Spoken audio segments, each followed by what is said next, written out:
Anyway, let's play some of this good spooky game. Let's play some spook 'em ups. Oh yeah, I was watching Infectious Madness of Dr. Drecker. Yeah. That's our, like, because, okay, it's like we're like full in the spooky. We're full in the spooky month. Cause we're watching that to like fall asleep too, which is very fun. Cause it's not overly spooky. But yeah, so we keep falling asleep with that one, so like it'll take a little while for us to actually finish it. But it's so fucking good. I love FMV games. They're terrible. They're just awful. Holy shit. Okay. Yeah, it's got like, it's a bit on the creepy curious side, but like mostly it's just like them walking around like. I was just on one of the episodes, so like for those who don't know, the Infectious Madness of Dr. Drecker, you're like an investigator kind of psychologist, whatever, who's taking over from an old psychologist who did die, and you're trying to like hunt out why this happened. You do this by talking to his patients, and so like you actually have to type in the things that you're asking them. And so one time they're like, hello there, but like hello, like how are you today? But they misspelled it as hell. How are you today? And so like because like of what, like they do like little search term traffic things to like see what they think that the person's trying to ask. But because they typed in hell, they're like, yes, I do feel like I am in limbo. I feel like I feel like I'm in purgatory right now. The devil's dancing all around me, and they're like, I just want to say hi! It was very funny. Anywho's, let's get back to this game. Okay, what did we just do? Oh yeah, we just got our heart broke again as Rebecca, which is like, it's only her own fault, but whatever. At this hour, the cafe is usually filled to the brim with people. That's the reason Isabella and I rarely ever go here during the evenings. It's so good. It's simply too much of a hassle when we can prepare food ourselves from the comfort of our homes, and there really isn't much reason to eat out lately. What with life going on on a busy streak, I can words. No time for long lines, better spend that doing something productive, yes? Lucky there isn't one tonight. Oh, the lines. I was like, something productive? There isn't what? Okay. Wait, work. Can you... phone, please? Wait, phone, please. Please. Thank you. Okay. Only a few people are idling around the corner. Counter, whatever. I can words. 4 of them, in fact. A woman in her 60s and a teenager busy with his phone. Both are just waiting to be served their orders. Yeah. Oh, no! Bad way to start the day! Magical racist pervert, no! And creepy kid, no! Come on! Oh, fuck it. The other 2, a posh-looking man and a child, who I immediately recognize as Kylie, appear not to have yet picked anything they want. Oh, for some reason my stare lingers at the guy. They're dressed relatively well and looks harmless. I haven't seen him around these parts before. Someone new in the neighborhood, perhaps? Even so, there's something familiar in him. Feels like I've seen him somewhere before. It also begs the question of why Kylie is with him. Of course, the girl easily takes a liking to anyone who buys her sweets, so it's both a bit worrisome and unsurprising. Like, I like how she's casually like, oh, this child might have been abducted, huh? Cool. The blonde bloke doesn't look particularly thrilled with the company, though. I turn my eyes away from them soon once the guy at the counter appears, ready to take my order. That, and I'd also hate to be accused of ogling strangers. Irish stew. Just for one person. Yeah, like... meh. He quickly raises an eyebrow at that, and while I swiftly avert my eyes down to my hands, though I don't miss the consoling look he gives me. I rarely visit here alone if I can help it. Often it's always with Isabella. Often it's always with Isabella. Often it's always. It's either often or it's always. Okay, she can be a bad influence sometimes. That's precisely why this guy is known for us long enough that if I ever drop by here alone, he already has a number of ideas why. Doubtless he's already heard what happened in the news. No need to bring it up in something as casual as ordering food. There's a proper time and place for grief and empty sympathies. Gives me a small smile before leaving to prepare my order, while I fish for my wallet when... Yeah, because, like, she definitely saw him at the house. Whatever. Look, you little ankle biter. If I buy you the biggest parfait they have, will you please behave? I would just like 10 minutes of peace and quiet. You said you'll get me some bread pudding this time. Yeah, well, darling, they said they ran out of it. Just pick another one so we can be on our way. Like, this is the most relatable I found him. Okay. Parfait doesn't look as cute as the one my mom bought me. Parfait is just ice cream, sweetheart. It'll melt no matter how dainty it appears. In the end, it'll all look like an ugly puddle. Now come on, just pick one. It could even be the most expensive one on that list. I don't give a shit. I don't care. Okay, this is the most relatable that I found him. What I would give for someone to buy you a... No, never mind, it got bad. No. It got bad. What? My whole attention instantly snaps back to them at their conversation. Jumping to conclusions isn't something I'm particularly fond of, especially when all I have are baseless assumptions, but you can't really just trust a stranger these days. No one around the cafe seems to have noticed his words either. Very suspicious words. Oh no. Oh no, that's bad. Still, I don't move. Yet. But my hand has already shifted from my wallet to the book I'm carrying. A hardbound textbook. Looks harmless, but if a situation calls for it, it might be a good deadly weapon. Deadly? Might. Deadly? I haven't gotten the chance to try it anywhere so far. Today could be the day. But you promised. Look, if you don't want a parfait, how about a Bonifay pie? I'm sure it'll taste just as good as any other bread pudding. Sorry? The Bonifay? The Bonifay pie? It's Banoffee, you fucking reprobate. The Bonifay pie. I'll even buy you the entire tray. How does that sound? That's not what you said before. Well, sweetheart, adults change their minds sometimes. You said if I come with you, you'll buy me a bread pudding, and I did, and now you won't keep your promise. I want to go home. I miss my mom. No, darling, if I remember correctly, and I have a good memory, honey. What I said was, if you come quietly with me, I might buy you one. Oh my The God. quiet part didn't happen. Though now that I'm sober, I think this is a bad idea. I should just ship you someplace else for that peace and quiet. Why are you the most suspicious man in the world? Okay, here's the thing. Like, every time that like I'm like out with my like wee sister on my own, like I'm just like some wee blonde bitch. But anytime like when I was younger and I was like out with my wee sister on her own, I would constantly think that people would think that I stole her. And so I was just very, very like adamantly like, oh yeah, my little sister, who is my sister. I was terrified people would think that I'm stealing her. And like, you're like a weird older dude and you're not scared of that? What are you talking about? Okay.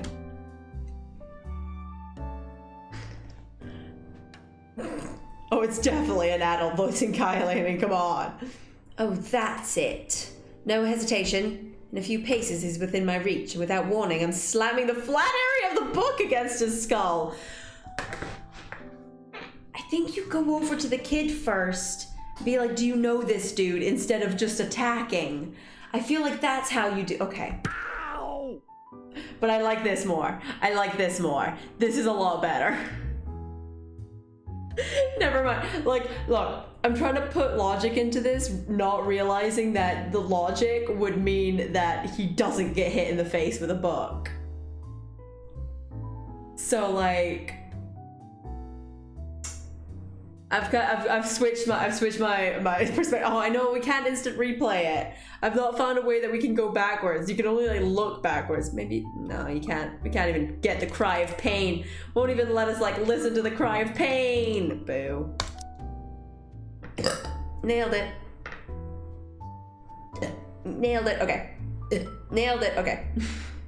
There's a cry of pain, followed by him instantly crouching down, hands nursing the sore spot. Almost comically, as if this were a different situation and the safety of a set grade student isn't at stake, I'd probably feel sorry for him.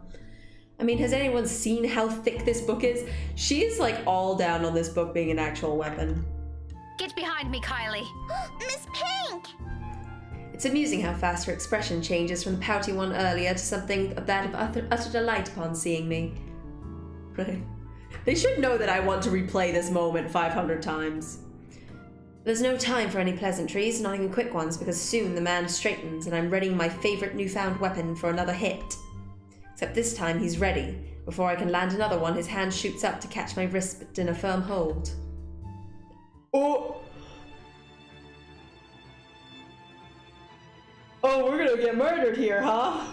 Oh, we gonna get murdered, huh? Okay, we can't though, but well. And the look on his face. Bloody hell, woman! What's your problem? To say he's pissed would be a complete understatement. Had I been the weak-willed sort, I'd probably cower under that sharp gaze. But that simply isn't how I roll. Yeah. Holy shit. If he thinks he can scare me and do as he pleases here, just because I'm a woman or whatever his reasons may be, he's got another thing coming for him. So instead, I return it to him with the same intensity and with the same venom. What's my problem? You're the one who has a problem here. Rotten bawbags like you don't deserve the freedom to run this town.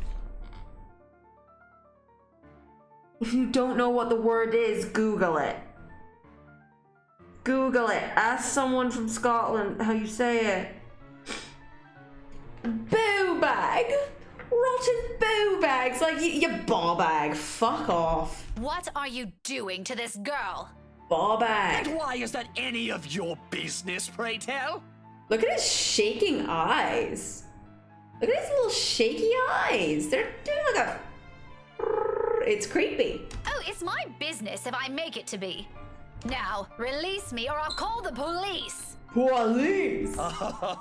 You think that scares me, Daisy? I have a name, you sleazy douchebag. I like how instantly she hates this man. This is very good for me. This is very good to me. Yeah, wait, no, like, how does she... Because, like, I understand not remembering Hannah from earlier because she only kind of just saw her or whatever. But, like, she looked at this guy and she was like, there's something really wrong with him. He's got, like, a glowing darkness behind him, and that's fucked up. And she just forgot about him. Whatever. Oh, I'm sure. His grip on my hand only tightens when I attempt to shake it off. His tone may be dripping with anger and sarcasm, but the gleam in his eyes says it all. He's getting a kick out of this. Riling people up, getting on their nerves, invading their personal space. He knows exactly what and which buttons to press. The nerve of this person. The nerve of this asshole. If he thinks I'm going to give in to this goading, please. He may just as well kiss his sorry behind. I like his name is now Sleazy Douche.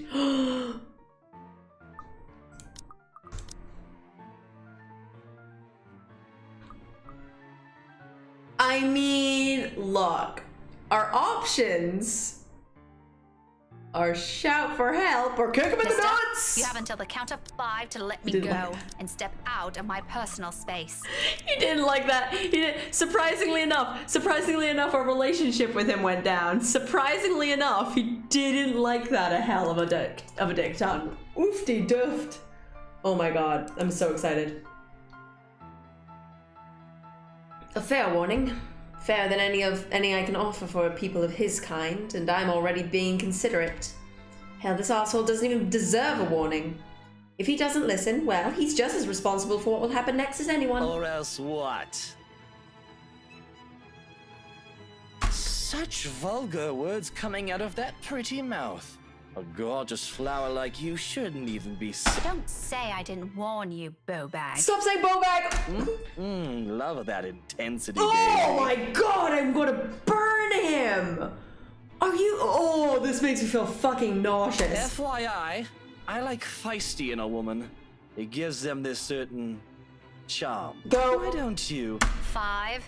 Oh, I'm very excited. I'm very excited. A second of silence.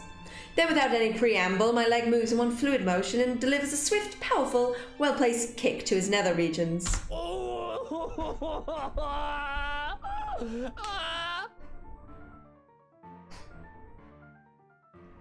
This is a very good game. This is a very good game. They knocked me down. They knocked me down and then picked me back up. They knocked me down. There's like, you have to do a thing with Luke now. And then they're like, nah, never mind. This is good. Oh, this is a good game. Needless to say, the effect is instantaneous. He yelps, abruptly drops his hold on me, and kneels over, howling from the pain. I can see tears forming in the corner of his eyes too, though the mere sight of it prompts not an ounce of remorse from me.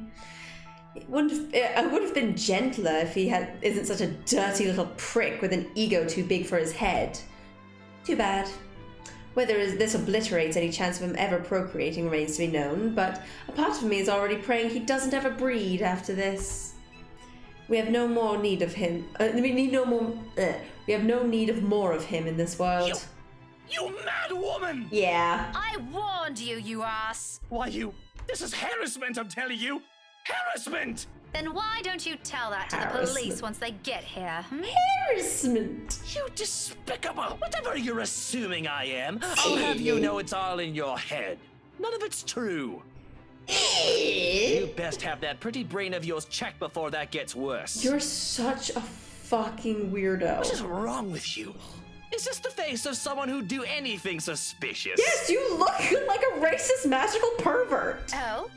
You don't think a stranger luring an innocent child with promises of sweets before whisking them away from their parents doesn't warrant any suspicion? You have a very funny definition of suspicious, asshole. Maybe you're the one who should have that head of yours checked. The kid asked me to buy her sweets. You're the one who's suspicious here. I'll have you know, I have a wife. That doesn't mean shit. A lot of serial killers had wives. That much, at least, appears to have a sliver of truth to it. Even makes a show of brandishing his left hand to my face with much flourish. It means nothing. Sure enough, a wedding ring is there, though all that earned him is an unimpressed glare from me. There you go. Oh, damn, he has a wife, y'all! Because no one that's ever had a wife has been an unforgivable douchebag. Weird, huh? Immediately, a small part of me starts to feel sorry for whatever poor woman married this sod. I don't understand why he has to bring her up either, as if the mention of her alone will magically present a solution to this problem. She must truly be a remarkable woman if she can handle a dirtbag like him. Oh. And even my wife of all people in this bloody city, has never, I'm telling you, accused me of such a scandalous thing! You crazy woman! Why would she? Why is that of all people? Why is that even my wife has never accused me of stealing a child, you know, as wives are wont to do. What are you talking about? Who is this guy? What? I'm trying. Married or not, you're still a sleaze. Honestly, I feel... Oh yeah, he did say crazy woman in a very good... I like this voice actor because he was given a script and he was just like, well, I have to make this mental, I guess, because this is unforgivable. Miss Pink, why are you fighting with my teal? Kid, why did you not speak up earlier? I mean, I guess this was the case, but kid, why did you not speak up earlier? Whatever words are still left to be said that here dies on my tongue. Same thing goes for the sleaze. Beside us stands Kylie, gawking at us with the same curious stare she often brings with her. I know that look all too well. Precocious child through and through. She doesn't say anything further. Her gaze simply moves between us, eyeing us both carefully, clearly anticipating an answer. From my experience, when it gets like this with children her age, it's a sure sign they won't leave you until you've given them an answer they're satisfied with. Lying won't do either. It's dissolved into a shouting match, for heaven's sake. And did she just say Tio? Something falls straight to the pit of my stomach at that. My tone is gentle when I finally address her, void of any apprehension and what might be the first hints of embarrassment. I pointed to ignore the latter. It can very well be that just the hunger speaking. Kylie, sweetie, do you know this oaf? Yeah, he's Tio Luke. Right at the moment, my brain stops. Every line of thought, every argument I still have against the man beside me dissipates in a haze. Every argument! Infinity Heart, thank you so much for them delicious bits. And thank you so much for coming along. Hello there, how you doing, baby? Oh my god. Like every argument you have against him? Because he was still an unforgivable sleazebag. That was just like, oh, you're trying to talk against me. I'm turned on when women don't like me. Don't like that. Don't like that. Don't like that vibe. Amidst all of it, one memory gets triggered from a few days ago. Tio? The one you mentioned before? The uncle? The guy Rowan wanted to impress? Or was that a dare? I'm sorry, I can't recall. Is it the one who promised he'll take Big Brother someplace cool? Yeah, the one and the same. Don't you know who he is? No, kid, I just fucking physically assaulted him with a book. I sure as motherfuck don't, you little idiot. Because if I do, I wouldn't have let anything I'd said earlier come out of my mouth. He's my Tio Luke, gazillionaire extraordinaire, and the fairy godfather. I mean... he's also a heinous pervert. Oh, he's your godfather. That's nice. The one and only. Oh boy. Did I get that right, Tio? More than right, sweetheart. How are you still the worst? I'm sure Miss Pink here understood everything you said quite perfectly. Whatever it is that landed at the bottom of my stomach prior shot straight up to my face and stayed there. The heat from it slowly spreading to my cheeks, coloring my face in almost the same shade as my hair.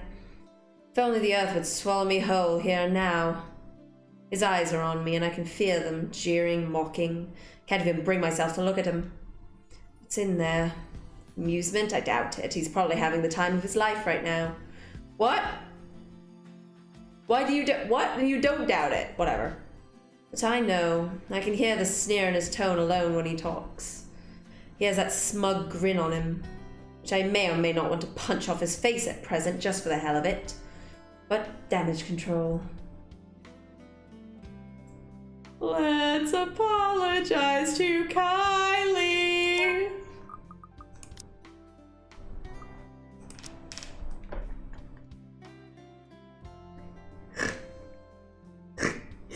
Okay, I know. Look, in this one situation, we should apologize to him. But I don't want to. I don't want to. I want to have just fucking smashed him in the face with a book, kicked him in the nuts, and be like, oh, I'm sorry, kid. That's very good to me. This is very good to me. This is excellent for me. Okay. Of course, an apology is the most appropriate thing to say. But no matter how much I will myself to do it, my own body refuses to budge. My own mouth refuses to open, and my head rejects the very idea of looking at him.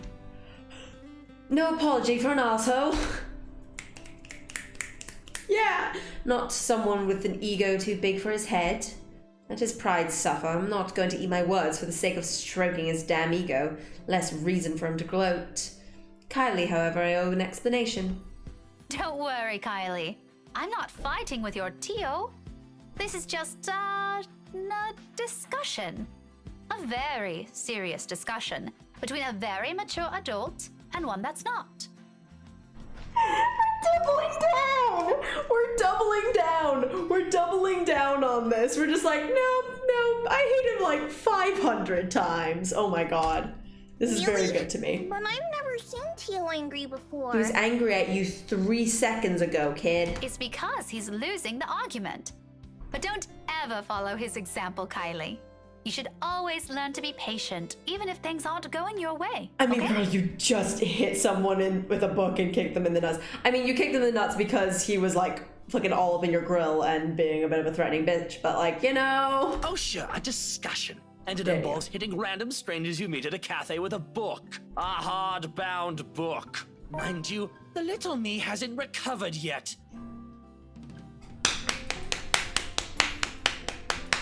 I kicked him in the dick real good. My future generation never survives from this. We are going to have more than words, woman! I don't allow Kylie to hear this tirade and cover both of her ears with my hands. As fond as she is of the man, there are words he shouldn't be saying. There are words he shouldn't be whatever. There are words he shouldn't be saying in front of a child. How can he not know about that? More importantly, how on earth did someone like him become a godfather? Who allowed it? Also, he just said little me. He wasn't like, my massive schlong is hurt, girl. Like, he was being pretty DL about it. Like, okay, I'm entirely aware in this situation, we are in the wrong.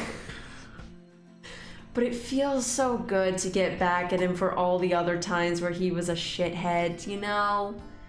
Like...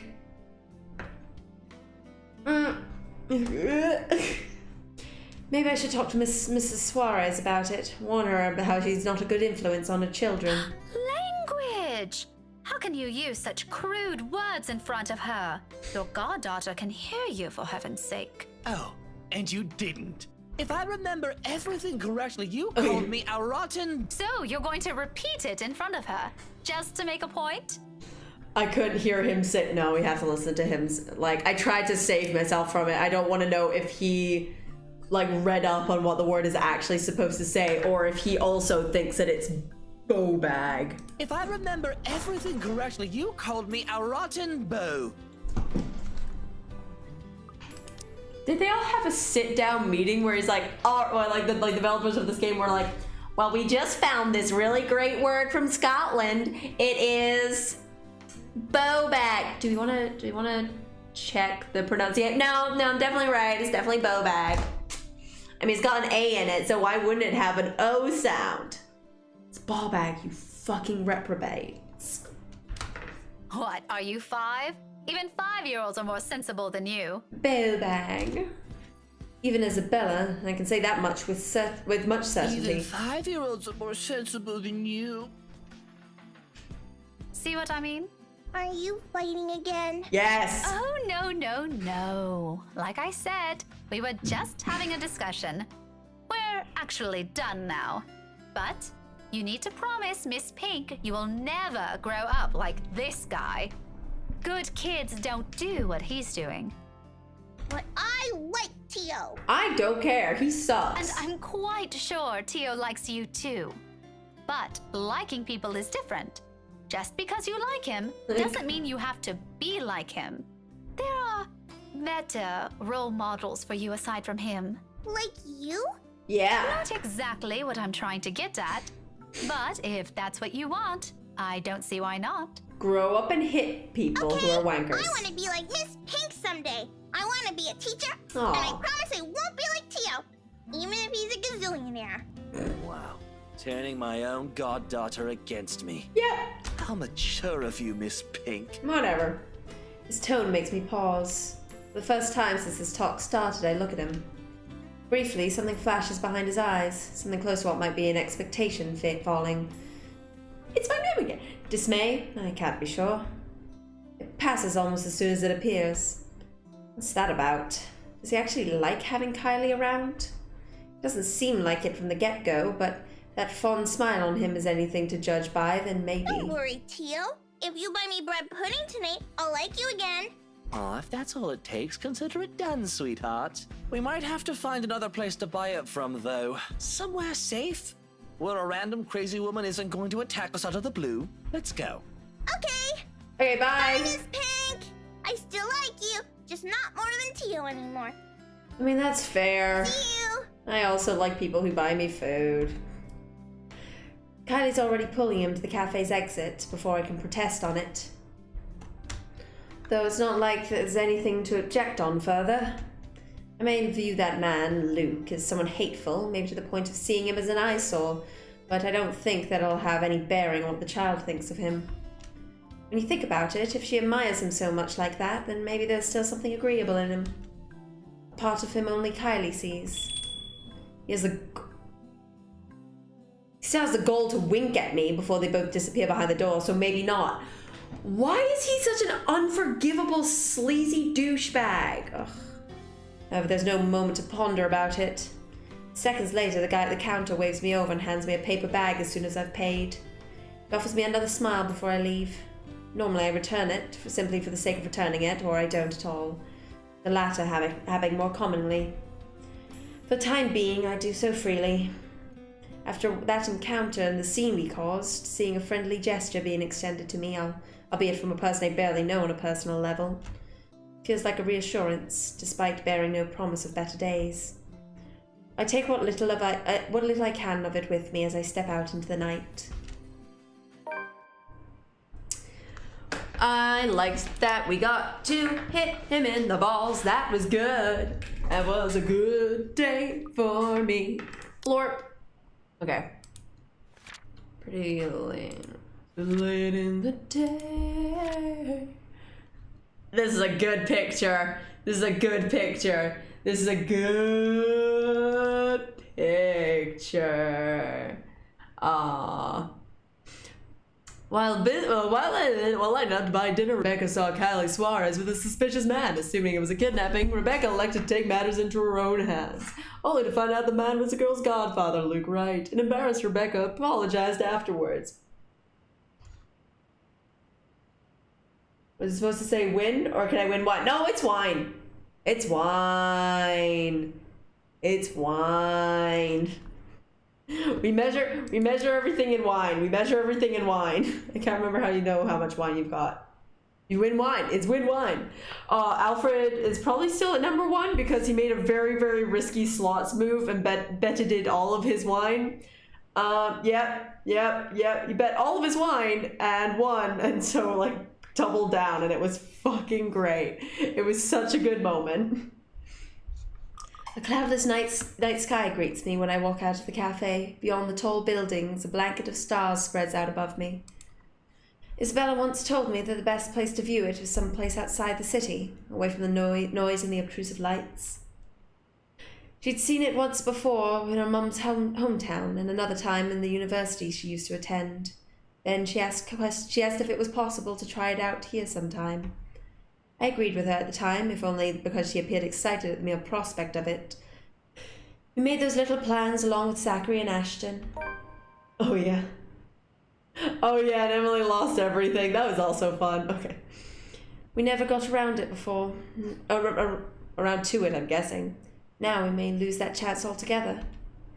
Even so, I find myself enjoying this, despite being told it's only half the experience. Little things, you know? Stuff you learn to appreciate when you're alone. Because at certain times, you get to meet people who are unfortunately born with the innate talent to ruin the mood and the scene with their mere existence alone. For example, the very driver of the car fast approaching my direction. Luckily, he doesn't notice me. The fleeting moment we pass each other by gives me a brief glance at the people he's with. No!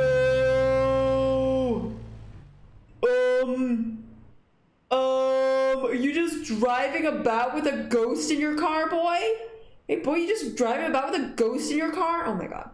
Kylie's sitting on the back seat with a serving of bread pudding in her hands. And beside him must be his wife. You just driving about with a ghost in your ding-dang car, huh? You just driving about with a ghost in your ding-dang car, huh? Nope. He takes a turn and disappears at the nearest corner. But throughout the night, the cursory glimpse of all things to bother me has left me wondering what kind of person his wife is. More than that, a silent prayer to the universe. I hope I don't ever cross paths with that douche again. Oh boy. Let's go to a party. Let's go to a party. Let's go to a party. And let's see who is there. Boop. Yeah, it is party day. It's not party day today. It's not party day today. It's party day tomorrow? It's party day tomorrow? Yeah, it's party day tomorrow. Okay. The brief lull in the past 2 days has offered its brief lull the past 2 days has offered is nice while it lasted. Or as nice as it can get while playing the long waiting game, teetering between sheer optimism and despair. Her aunt's arrival this morning has dampened the edge to that somewhat, though only by some. The uncertainty's still there, unspoken throughout the brief time we talked, simply hanging stiffly above our heads. Having another person with us helps, however. I can tell the same doubts have crossed. They like fuck around with the tenses in this game in a bad way. I can tell the same doubts have crossed her mind the second she saw her in that room. Ashton himself doesn't look too hopeful when he left a night ago. It was a wordless exchange, partly sullied by my lingering anger and his exhaustion, but it left a sudden atmosphere in the room nonetheless. Like an ugly premonition. And as expected, just as things start to settle and a steady rhythm finally worms its way back to my routine, Thursday morning brings further disturbance to the now calm waters. With little ceremony, though still enough to ripple through everything. In retrospect, I really should have seen this coming. Luxbourne is a small city, relatively speaking. Compared to, say, London or Glasgow, it's nothing but a tiny mass of land boasting a mere population of 68,000. Glasgow, right. But those numbers alone are nothing to scoff at when standing on a busy street. And if you pay close attention, faces taking the sidewalk or riding the subway will soon grow familiar. How unfortunate that out of that number, it has to be T.O. fucking Luke I encounter more than once. Oh, you know, a few problems popping up here and there that the agents failed to tell us somehow. Nothing a few hired hands can't fix, of course. I would have preferred a place near the city and something that's new to save us all the trouble, but darling wife insisted. Who am I to say no? Ah, are you kidding me? Yep. His smug head is the first thing I see upon turning into the... There's a lot more Luke in Rebecca's story than I thought there would be, and I don't like that. His smug head is the first thing I see upon turning to the hall, in spite of the small crowd of parents and students gathered in the corner for primary's career day. It's not that he stands out, he's pretty unremarkable at first glance, frankly. Right, innit? However, it's his countenance that draws people's eyes to him. The man he carries himself with all confidence in the world, his mere presence dwarfing everything around him. I'm willing to make a bet that he's also enjoying the attention it garners him, especially the ones coming from the women. What an ass. Yep. A single glance at him and I know immediately that one way or another, if we ever bump into each other again, my day will effectively be ruined in some capacity. He also exudes that air. The sort that makes you want to run him over with a lorry and pass it off as an unfortunate accident. I know that, huh? With him, it's either you want to punch him or let yourself be charmed. There's no in between. Okay, yeah, you know what, fair. I'd gladly do the honor of the former myself, but alas, there are people around us. Now I'm stuck having to face one of the two. I shouldn't have volunteered. At the time, helping out sounded a good idea. No classes left the day after lunch. I could have opted to stay in the teacher's lounge and work on my lesson plans, but that means being alone with our deputy head and his chatter.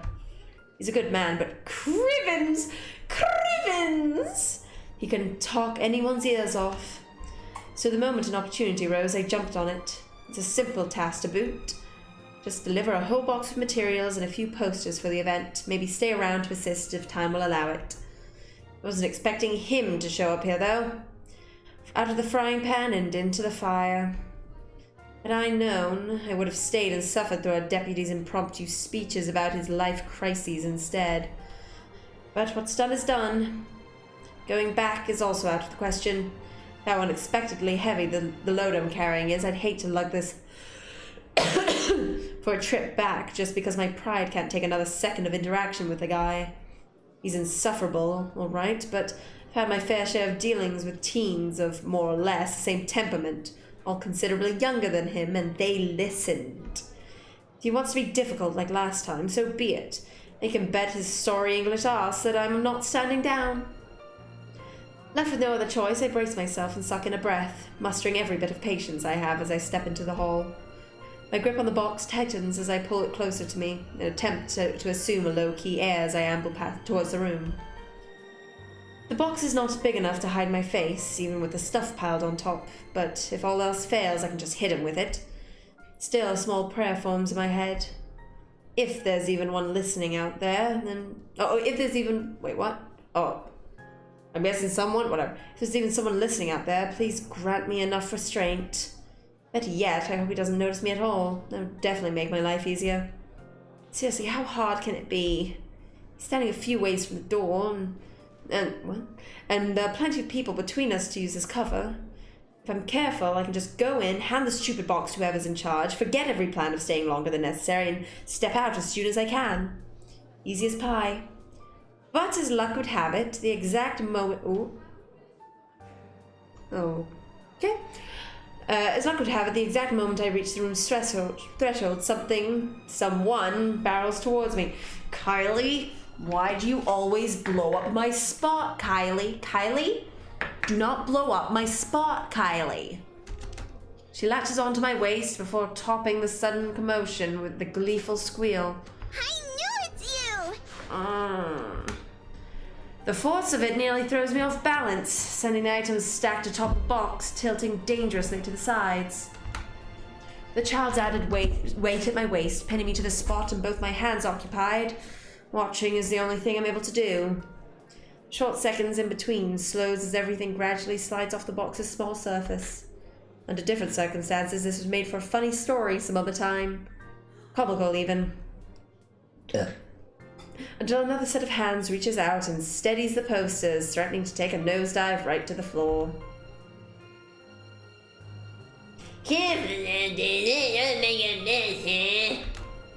My entire body freezes. They're not giving his voice, so I'm going to do his voice. Upon hearing his voice alone, an excellent representation of his voice, if I do say so myself, an irrational impulse to hit him immediately bubbles up. But before my limbs could catch up with what my brain is currently screaming at me, he moves to take the burden off my arms. Irritation gives way to surprise and confusion. It's in that moment when instinct finally kicks in and I tug the box closer to me before he can fully lift it off. What are you Hi, doing? Bex.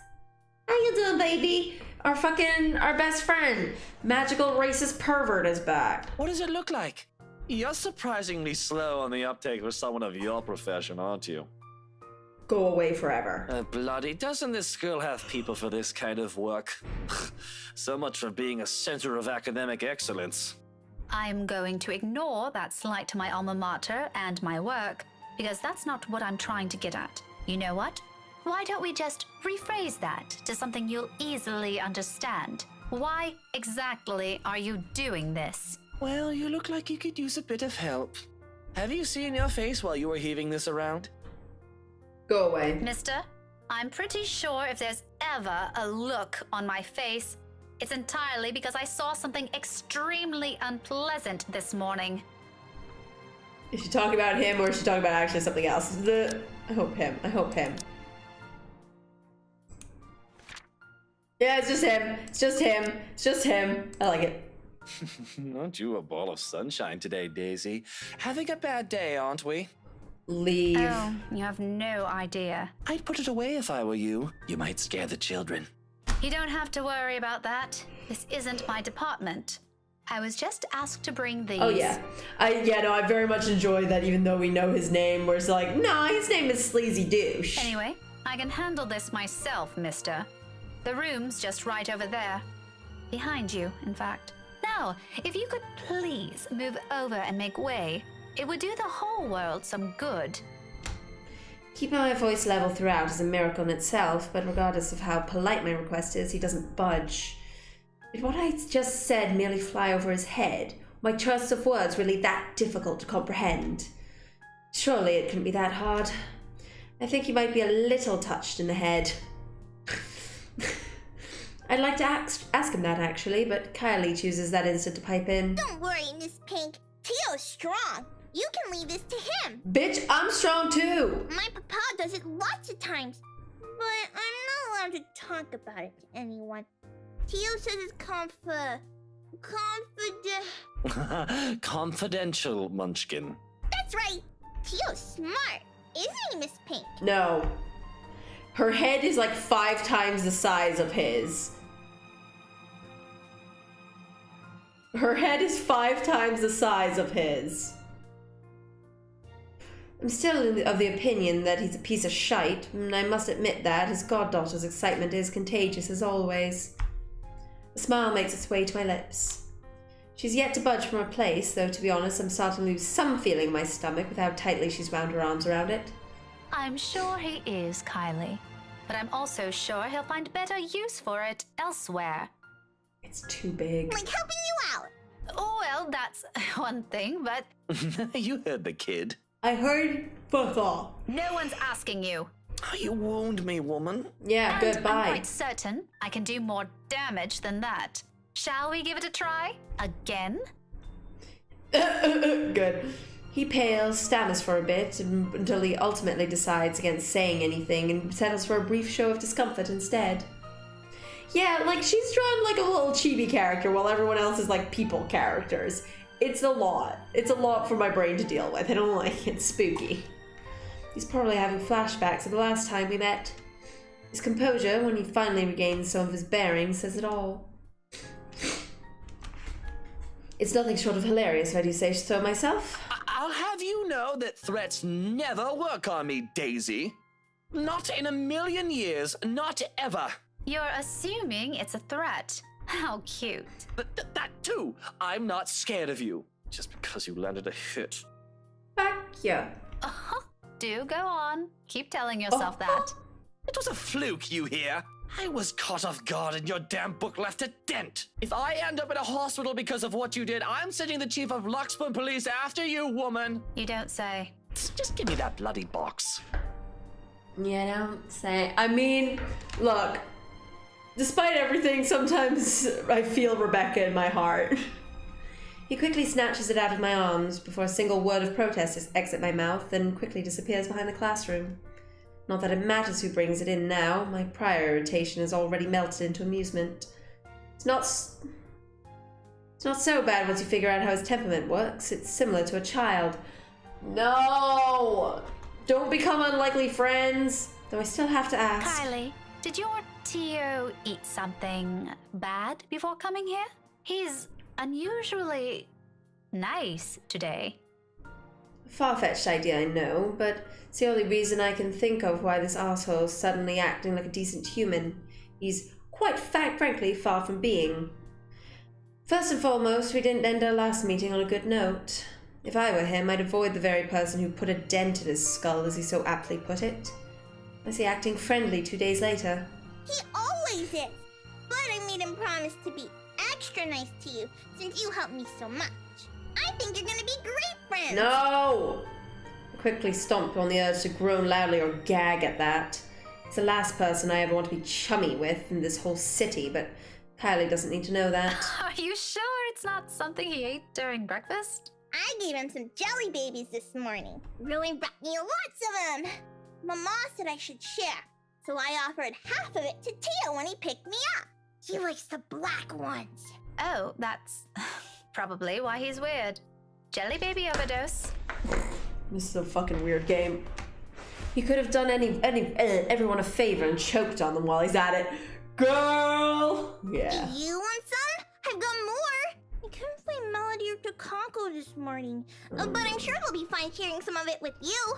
Having an April 1st birthday must be the worst. It's like people that got their like Christmas birthdays. I'm like, oh no, you have to share that day real bad, huh? No, I'm not really very fond of them. I was just asking. Oh, where's your mum, by the way? Out of town with Papa.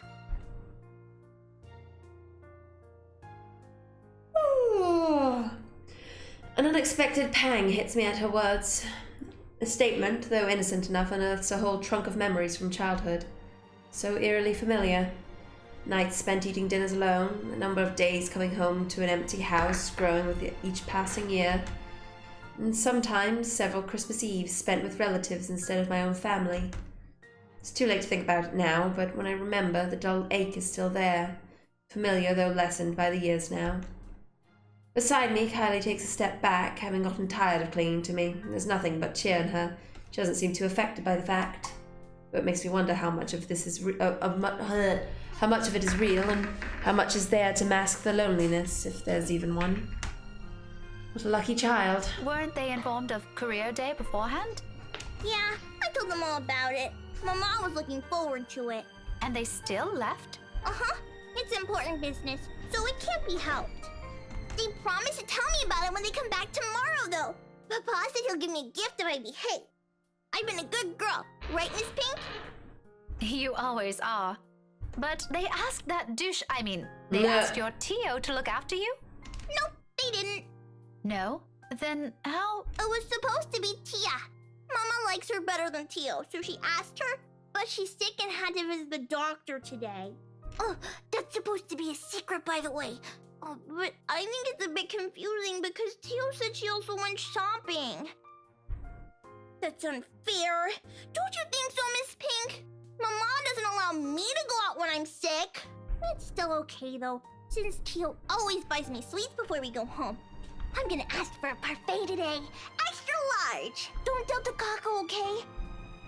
Listening to her like this, it's easy to get a picture of where Kylie's fondness for the guy comes from. She's far from a demanding child, unless you've made a promise of some sort. She never forgets those. She'll make friends with anyone, wherever she is. Buy her a few things and voila, you're settled. No wonder she's so attached to the man. The douche probably showers her with gifts wherever he can. Can't say if the sentiment's the same for the latter, however. He doesn't seem the type, and it's probably just for the sake of getting some peace and quiet whenever he's with the girl.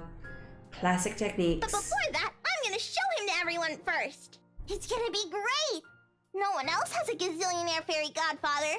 Also, when I grow up, I'm gonna be exactly like him and marry someone really handsome. Like Tia did. That way, I can be awesome too. Girl, nah. There's some sort of misguided logic in there I'd like to correct. No, look, I don't care that he's back. Take every single moment of the day to be like, girl, do not base your life on marrying someone. Make your own life. What are you doing? But before I can say my piece, douchebag steps in, fresh out of the commotion from the classroom behind us, and plows into the conversation with every subtlety a wrecking ball has. No shite given, despite no one asking for his opinion. Munchkin, sweetie, trust me. You don't have to marry someone for that Damn to it. happen. Damn it. No, they're giving him, here's some relatable music. Fuck off. I don't. Just do your thing, darling. I'm quite sure you can do great things on your own without lugging around an extra baggage with you. Tia married you. Kylie drops a statement without any sort of preface, and the moment it lands, the douche finds himself grappling with the conversation. Yeah, well, that's true, Munchkin, technically. But it's not the same thing. A small frown creases the girl's eyebrows as she tries to comprehend her Tio's rather vague explanation. It's not surprising either when Luke tenses under the child's questioning gaze. It's familiar. I've seen the same look a great deal of times before on Ashton whenever he's trying to say something he can't quite phrase. Another second passes before the douche moves, kneeling in front of Kylie and placing both his hands on either sides of her shoulder. Kind is the last word I'd ever use to describe the man, but in this minute there's a smile on his face I can't place. Tender by all means for someone as obnoxious as him. It's a curious thing to see, if not a bit odd. Listen here, sweetie. Tia was already a great person before she met me. She is? But I don't see her doing anything. She's always at home. Not always, Munchkin. Did you know she's really good at numbers? You're good with them too. You helped me with my homework once. Well, Tia's much, much better than me. She used to do maths with big numbers. Oh, like millions? No, gazillions. And she's really, really good at it. So much so that her dad let her manage anything that had to do with it. Even a shitbag isn't a complete shitbag twice a day, or whatever that saying is. Yeah, like we were talking about this earlier. It's like he's at least not homophobic. That's good. You know what? Props on that. Doesn't mean you're not a shit. Like, it's always in games like this that they're just like, or like it's games and it's shows and it's TV things when they're just like, oh look at this guy, he's a complete douchebag, but look, he's not a complete douchebag, so you should like him. And I'm like, no, No, that is not how that works. Like, just because he's got some good things does not mean that the rest of it isn't, like, reprehensible. Oh my god. That was even before she met me, too. Does that mean she's better than you? Oh, leagues, Munchkin. Way, way better than I'll ever be. For some reason, I don't think he's still talking about his wife's mathematical prowess as his voice trails off. In fact, if I'd not been paying closer attention, I wouldn't have noticed the change in him. The slight shift in his smile, the one that's tended to something wistful, like remembering a memory he's always been fond of, but he has often kept to himself. And the fleeting glance of it, a tiny insignificant part of the world somehow also shifts. Opinions changing, impressions moving. No! Girl, I'm gonna smack you. You know what? Why don't you ask Tia next time you have homework, Okay, next time I'll ask her to help out. See? No need to marry a good-for-nothing bloke. Can I also tell her to not stay at home anymore? If Tia's good at it, I'm sure she can help you out too. And Papa. He computes a lot of numbers too. Tia can help him. You go do that. I'm sure she'll love to hear it, Munchkin, even if it's been a while since. Another silence from him. Then, without missing a beat, he turns Kylie around and lightly pats her shoulder in a gesture to end their conversation right here and there. What? I feel like it's right here and now, right? Whatever. You know what? Whatever, game. Nailed it. Probably before he can say other things he's never intended to say or a child is not meant to hear. But off you go first. I think I saw your friend run off to the other classroom. The one with the pigtails? Go say hi to her. You still have those jelly babies to give her, yes? All right. But wait for me, okay? I've got loads more to show you. They put up my drawing on the bulletin the other day. I'm gonna take you there later. I'll be back. She soon disappears from behind a small crowd, none the wiser to the sudden change in mood around her. Luke straightens as soon as she's gone. The expression on his face grows less kind now that there's no one to reassure. Despite that, a chuckle still escapes me. His head quickly snaps at me, an accusing glare clear in his eyes. Although it's less threatening now, considering what I've witnessed earlier. Funny how one person's impression of someone can easily change with that minute detail. Why are you laughing like that? Don't mind me. I just saw something surprising today. Don't let it bother you. Putting it like that won't make me any less inclined to ask. What is it, woman? Any guy who's like, woman, fuck off. If this is another one of your threats, I've already told you it isn't going to work on me. That good teacher act isn't going to fool anyone. What makes you think it has to do with you? I could have just remembered something funny. Not everything in this world revolves around you, mister. I am not daft, Daisy. It's on your face for all the world to see. Now, say it so we can be done with this stupid talk. I let out another laugh. More to delay than to express any sort of amusement over the matter. Truth, I don't know where to start. One wrong move, one wrong word, and I might offend the man, which is always a great trait in a person. He's childish enough for that, even if what I'm about to say are just mere honest observations. Wait, you really think what? Wait, you really think that what?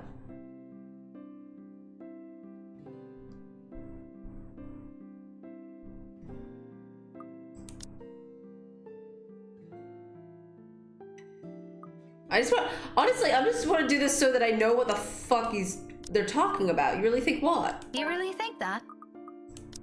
You didn't like it, whatever it is. It's an honest question. I don't know what I'm asking it about. So no matter how much I turn it around inside my head, there's a gap between the man sitting in front of me and the idea I have of him. Just won't connect. Think what? Not that the gesture will go a long way with him. Think what? Something in his demeanor tells me he's not likely the kind of man who readily accepts such, even when they're given to him. Like what? Rather feels entitled to it from the get-go. So long as you're standing in front of him, he expects it to be there, demands it for what he counts. When he counts it, what are you talking about? After all those insults we've hurled at each other, I don't think it'll matter much to him if I point out the ugly truths or brandish it to his face. As expected, it doesn't throw him off in the least. It immediately agrees as a What? About what? There we go! About what you told Kylie. And don't you think she's a bit too young for that kind of talk? Kylie's 6, Daisy, not an infant who still needs help changing her nappy. At her age, she can already handle more than that. Oh, that she doesn't... Oh, okay. Think that she doesn't need to be with someone to make her, to be successful and make her happy. Okay. Okay, well, okay, I don't need that. Okay. I just wanted to know what the fuck you were talking about. I mean, I don't want him to like me more, though, is the only thing. Whatever. Ugh, I don't like how much that jumped up.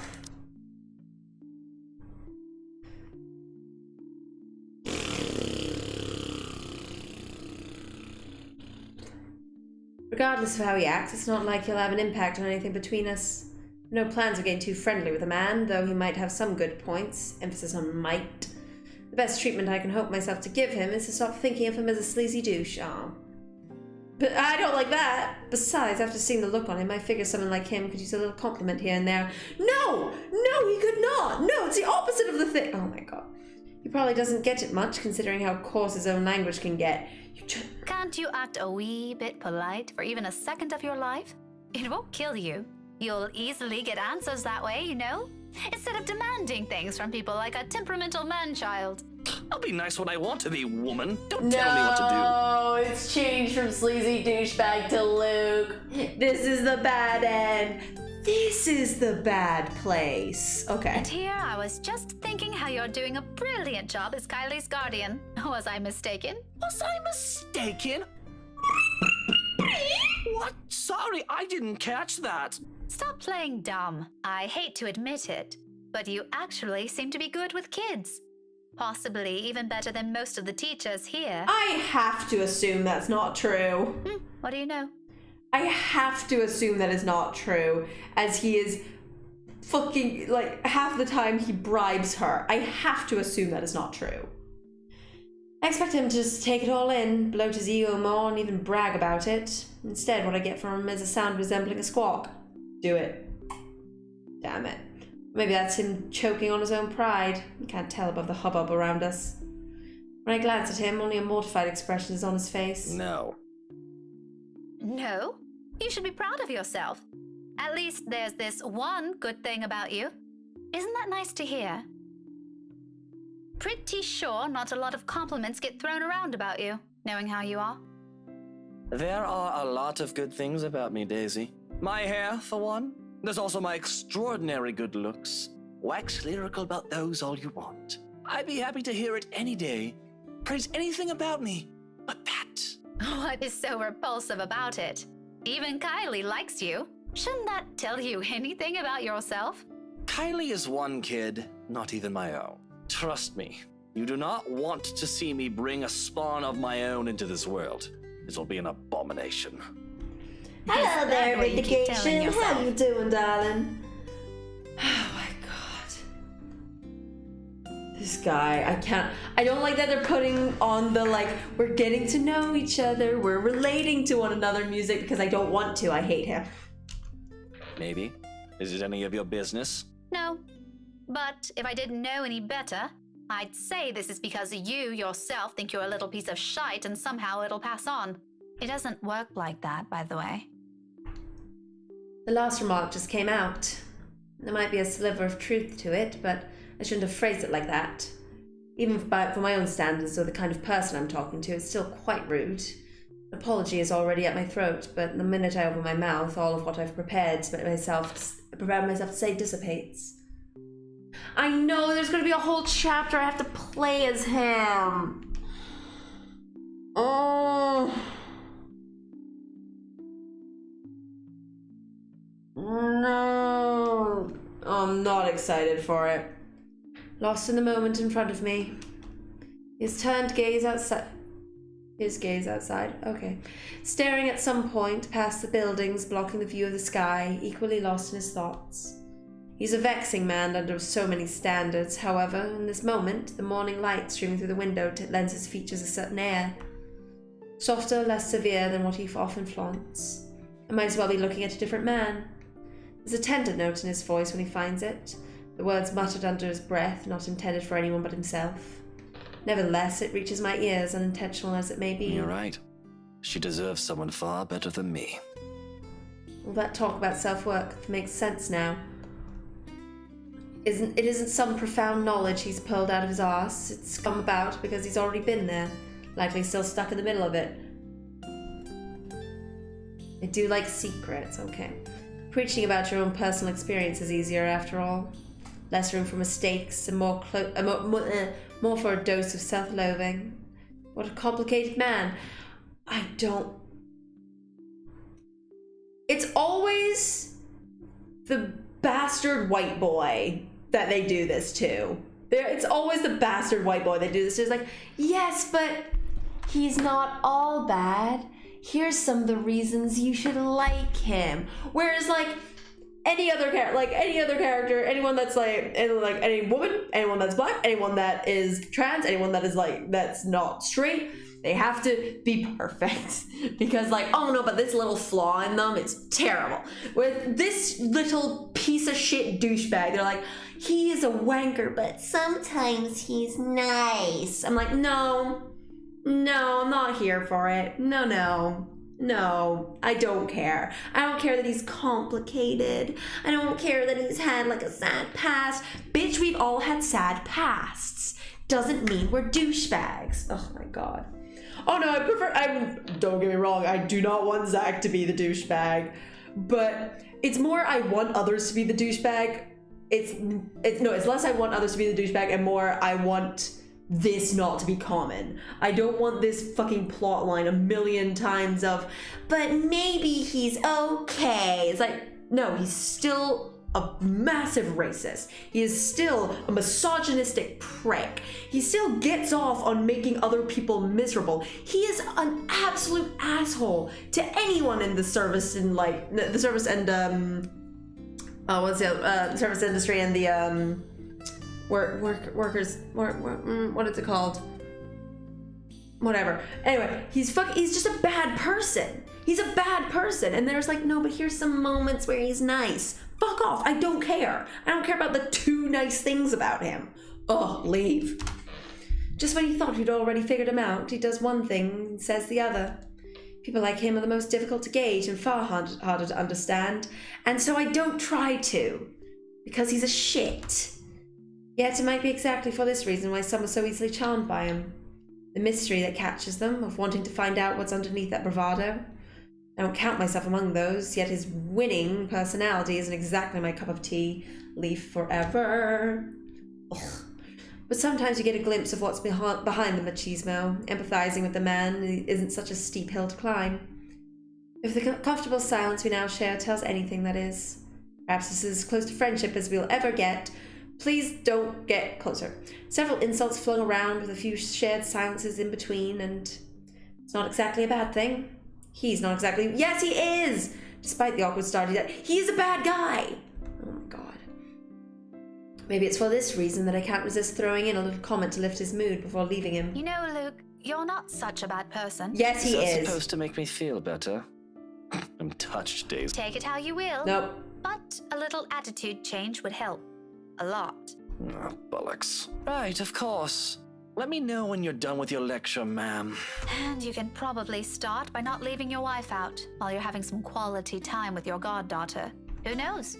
Maybe that'll help change how the child sees her.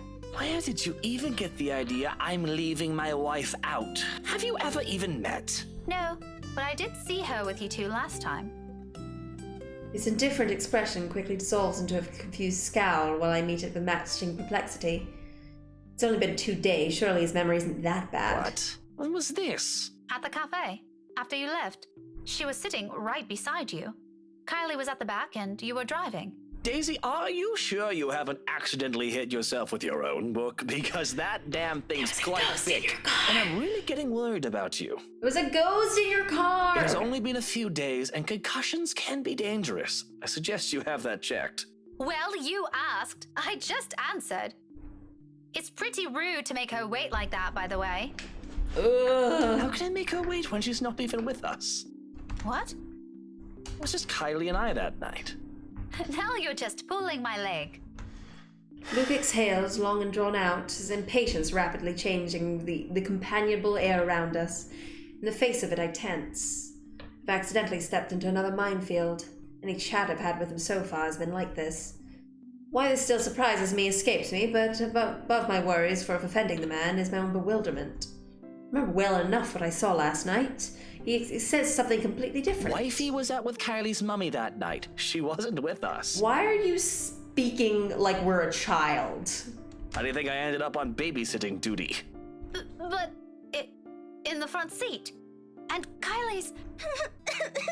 Miss Pink! Oh. Kylie's sobs reach my ears first, and then her familiar weight returns around my waist again. Hot tears seep through my blouse as she buries her face in it, her arms winding tightly around me. Luke and I briefly exchange worried glances, his own lips shut tight with concern. Her cries are soft enough not to attract much attention. Most of the visitors have been ushered inside the rooms by now anyway. Those that still linger, though, watch their little group with great interest and concern. If I don't get a better handle on the situation, I have a feeling Luke will start yelling at everyone soon.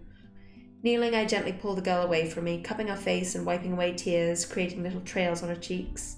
Her mouth is drawn in a miserable pout when she peers up at me. All right, Kylie. Calm down. What happened? It's my friend! I'm so scared that her friend is the ghost. If this little creepy bitch's friend is the goddamn motherfucking ghost, I'm outie 5,000. I'm outie 5,000. Children, stop making friends with ghosts. Children, stop. That's a little too vague, Munchkin. Let her speak, Luke. Who is it, Kylie? Melody? Or was it the other one? Yeah. What's her name? What's the ghost's name Did now? the two of you fight? What was her name? It was like Kyoko? Kyoko? She nods and immediately clams up after, letting her sobs communicate the story instead, or as much as her shaking shoulders can tell me. I'm just gonna be so mad if this girl's friends with a ghost. Right behind me, Luke gives a nervous huff while he shifts on his feet. He must not be used to handle childish crying, or children crying, oop. What a wuss. Sweetie, I won't be able to help you if you don't tell me what happened. Well, she's a ghost and it's spooky. Seconds pass before she responds again. Tears are already gone when she finally musters the strength to talk, her cries subsiding into mere sniffles. I wanted to give her the rest of the jelly babies, but she won't come out. Where? Where is she? In the little girl's room. Is she still there? Another nod. I won't say what's wrong. I kept asking her, but she told me to go away. Career Day's going to start soon. I saw the prizes Miss Alice will give us for good. She's gonna miss it. Is that what you told her? Yeah, she won't listen. She won't even take the jelly babies. After I saved it for her, too. Tia Luke wanted to eat the red ones, but I told him it's not for him. Miss Pink, can you talk to her? Tell her to come out. And I'm really upset with her. If you're friends with a ghost, you little bitch, I will fucking end you. Oh, just a little childish argument then. With a ghost, I don't know this yet, but it's a fucking ghost. I hate this game. Times like this, I'm glad I teach teenagers mature enough for petty squabbles. I do love being around children that won't mind having one or two of my own in the future, but there's a whole different level of patience to teach several of them. I honestly admire my colleagues who willingly take the challenge. Normally I'll leave this for their homeroom teachers to fix, but I can't just ignore the imploring look she shoots me. That's another weakness I'll have to steel myself against before I ever think of having one of my own. If I have friends with a ghost, I'll end you is a very good time to join a stream. Look, if this little girl is friends with that goddamn ghost, I mean, she is. We knew it from the moment that she was like, my friend thinks I'm weird for being friends with Kyoko. I can't remember her name. I think it's Kyoko. Kyoko? My friend thinks I'm weird for being friends with Kyoko. I think she's just shy. You're friends with a fucking ghost, you little bitch. You little bitch. For now, I give in to it. Okay, tell me where she is, sweetie. Sighing, I stand up and gesture for her to lead the way. Luke trails quietly behind us. Even with the small distance in between, his apprehension is palpable, understandably so. What does it say? It's fucking Slendy Man. Luke was seen attending career dance in Coretti's high school for his goddaughter when he met Rebecca again. Minutes later, I saw him casually interrupted the conversation to report a friend crying in the little girl's room. I don't like the ... I mean, I know there's a lot of ... dots. Like, all of them are ... No, they're not all ... dots. The ... dots only become something spooky. Cool.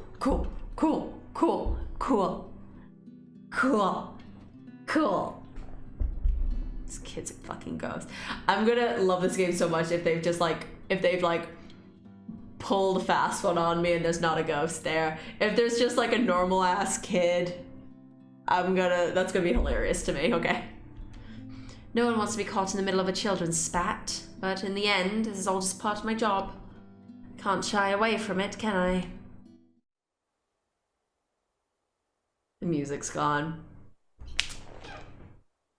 The music's gone. This little bitch's friend's a ghost, huh? This little ass fuck's friend's a ghost, huh? I'm mad at you, kid. Kylie escorts us to an adjacent hall. At this hour, the corridors of the room lining its sides are empty. I read that like an asshole. Save for the gentle rustling of leaves, the twittering of birds outside, and the tapping of our foot against the floor, the whole area stays eerily quiet.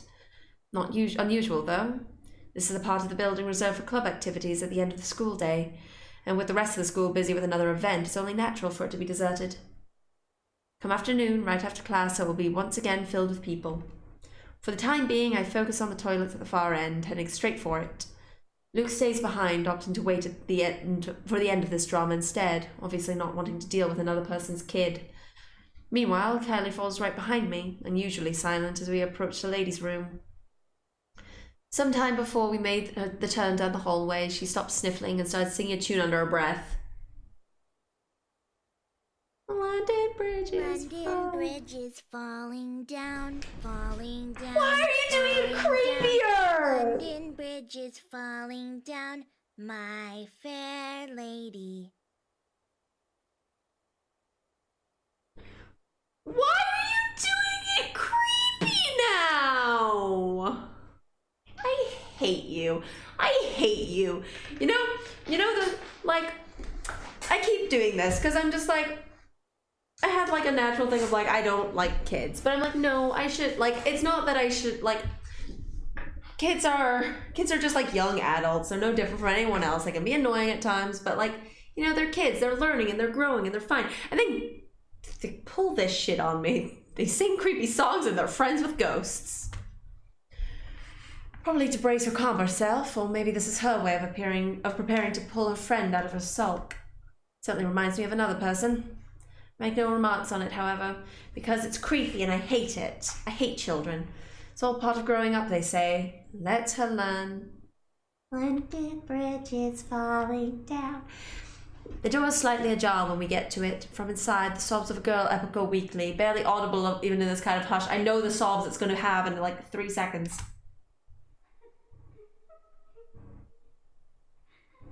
Yeah.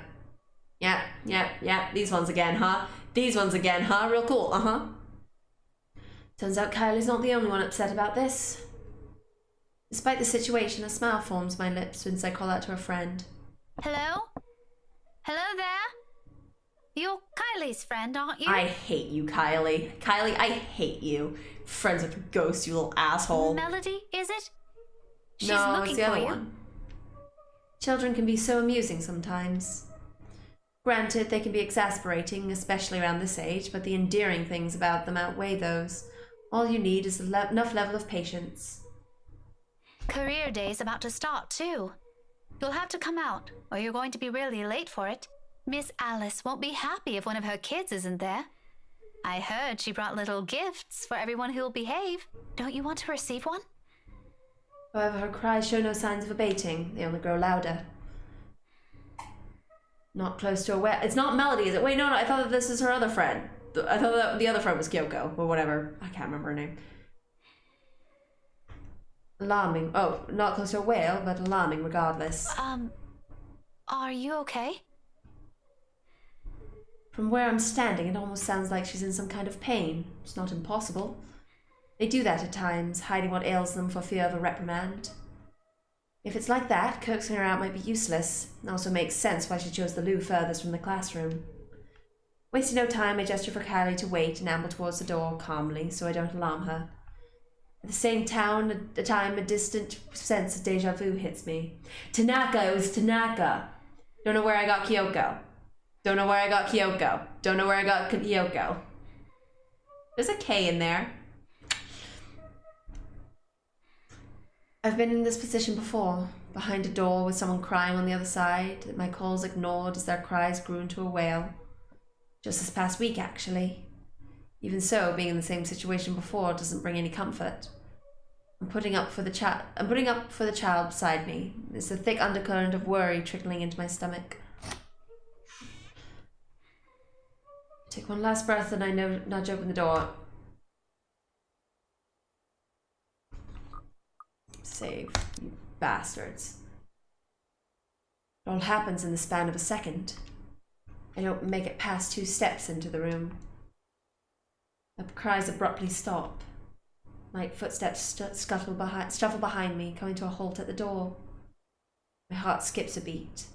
And when I turn, no! No, Kylie, don't be haunted! You're haunted as hell, girl. No! No, you haunted bitch! No, you haunted bitch! No, you haunted bitch! God damn it, you haunted bitch. Miss Pink? Miss Pink? Why didn't you help her? My whole body becomes motionless at the sight of her, words catching in my throat and heart pounding rapidly against my chest. Why are you so haunted? This is Kylie, I'm sure of it. Yet nothing in the manner she speaks or the way she tilts her head in question carries the youthful, innocent vibe she always brings with her. As if I'm merely looking at a dead, hollow imitation of the child. Can't you hear her? She's asking for your help. It's not those that trigger a memory. It's those chilling eyes. Calling. Beckoning. Why won't you listen to her? All at once the memory returns to me. A tide that's receded and now returns to the shore with an overwhelming force, carrying images of a single moment from days ago. Of a world passing by in a blur and of features I can barely discern under the little light there was. Not even a week has passed. In this minute, while I keep my eyes trained on the child before me, they return with such unbearable clarity. There are no horrid wounds this time, no blood streaming down a pale face, thank heavens. But just lips contorted into a small, twisted smile. They brim with venom I've never expected to see in a child, sending tiny pinpricks of dread crawling up my limbs and winding up my neck. Okay. You're a bad person. People like you deserve to die. I can't breathe. No, she's gonna be there. No. Those whispers and laughters again. Judging, mocking, taunting. Each scathing word ringing sharp and true against my ears. Oh, what one is it gonna be? What one's it gonna be? Okay, my throat closes in. My whole body tenses. A chill settles at the tips of my fingers, every digit gone rigid from the cold. With every single draw of breath, any air for struggle or freedom, the coils wrapped around my body tighten, dragging me down. A gradual tortuous descent into another bottomless abyss. Oh god, oh god, oh god, oh god, oh god. Right, like we have to try. Oh god, this is gonna be bad. On and on and on. Until I lose touch with myself and the world. Help me! Did we get her killed? How? No. Until darkness claims me and, unexpectedly, a note. In the distance, harsh and piercing, cutting through the thick stupor and shattering the haze without warning. Are you ladies done with your business here? I don't have all morning to wait for you two. His shitty idiot voice is cutting in. My eyes snap open and the world shifts into place with a ragged gasp. When I glance up, a different set of eyes greet me. Are you okay, Miss Pink? No anger, no vile hatred in them, just plain, sincere concern. Bit by bit, I become aware of my surroundings and myself as warmth steadily slips back to me. I reached out for a nearby counter to steady myself at some point. My knuckles have gone white from how rigid my grip on it is. Yeah, like he keeps accidentally rescuing people with his annoying fucking bitch voice. He's like, "Meh, why aren't you paying attention to me?" And then the ghost leaves, and that's good. That's very good.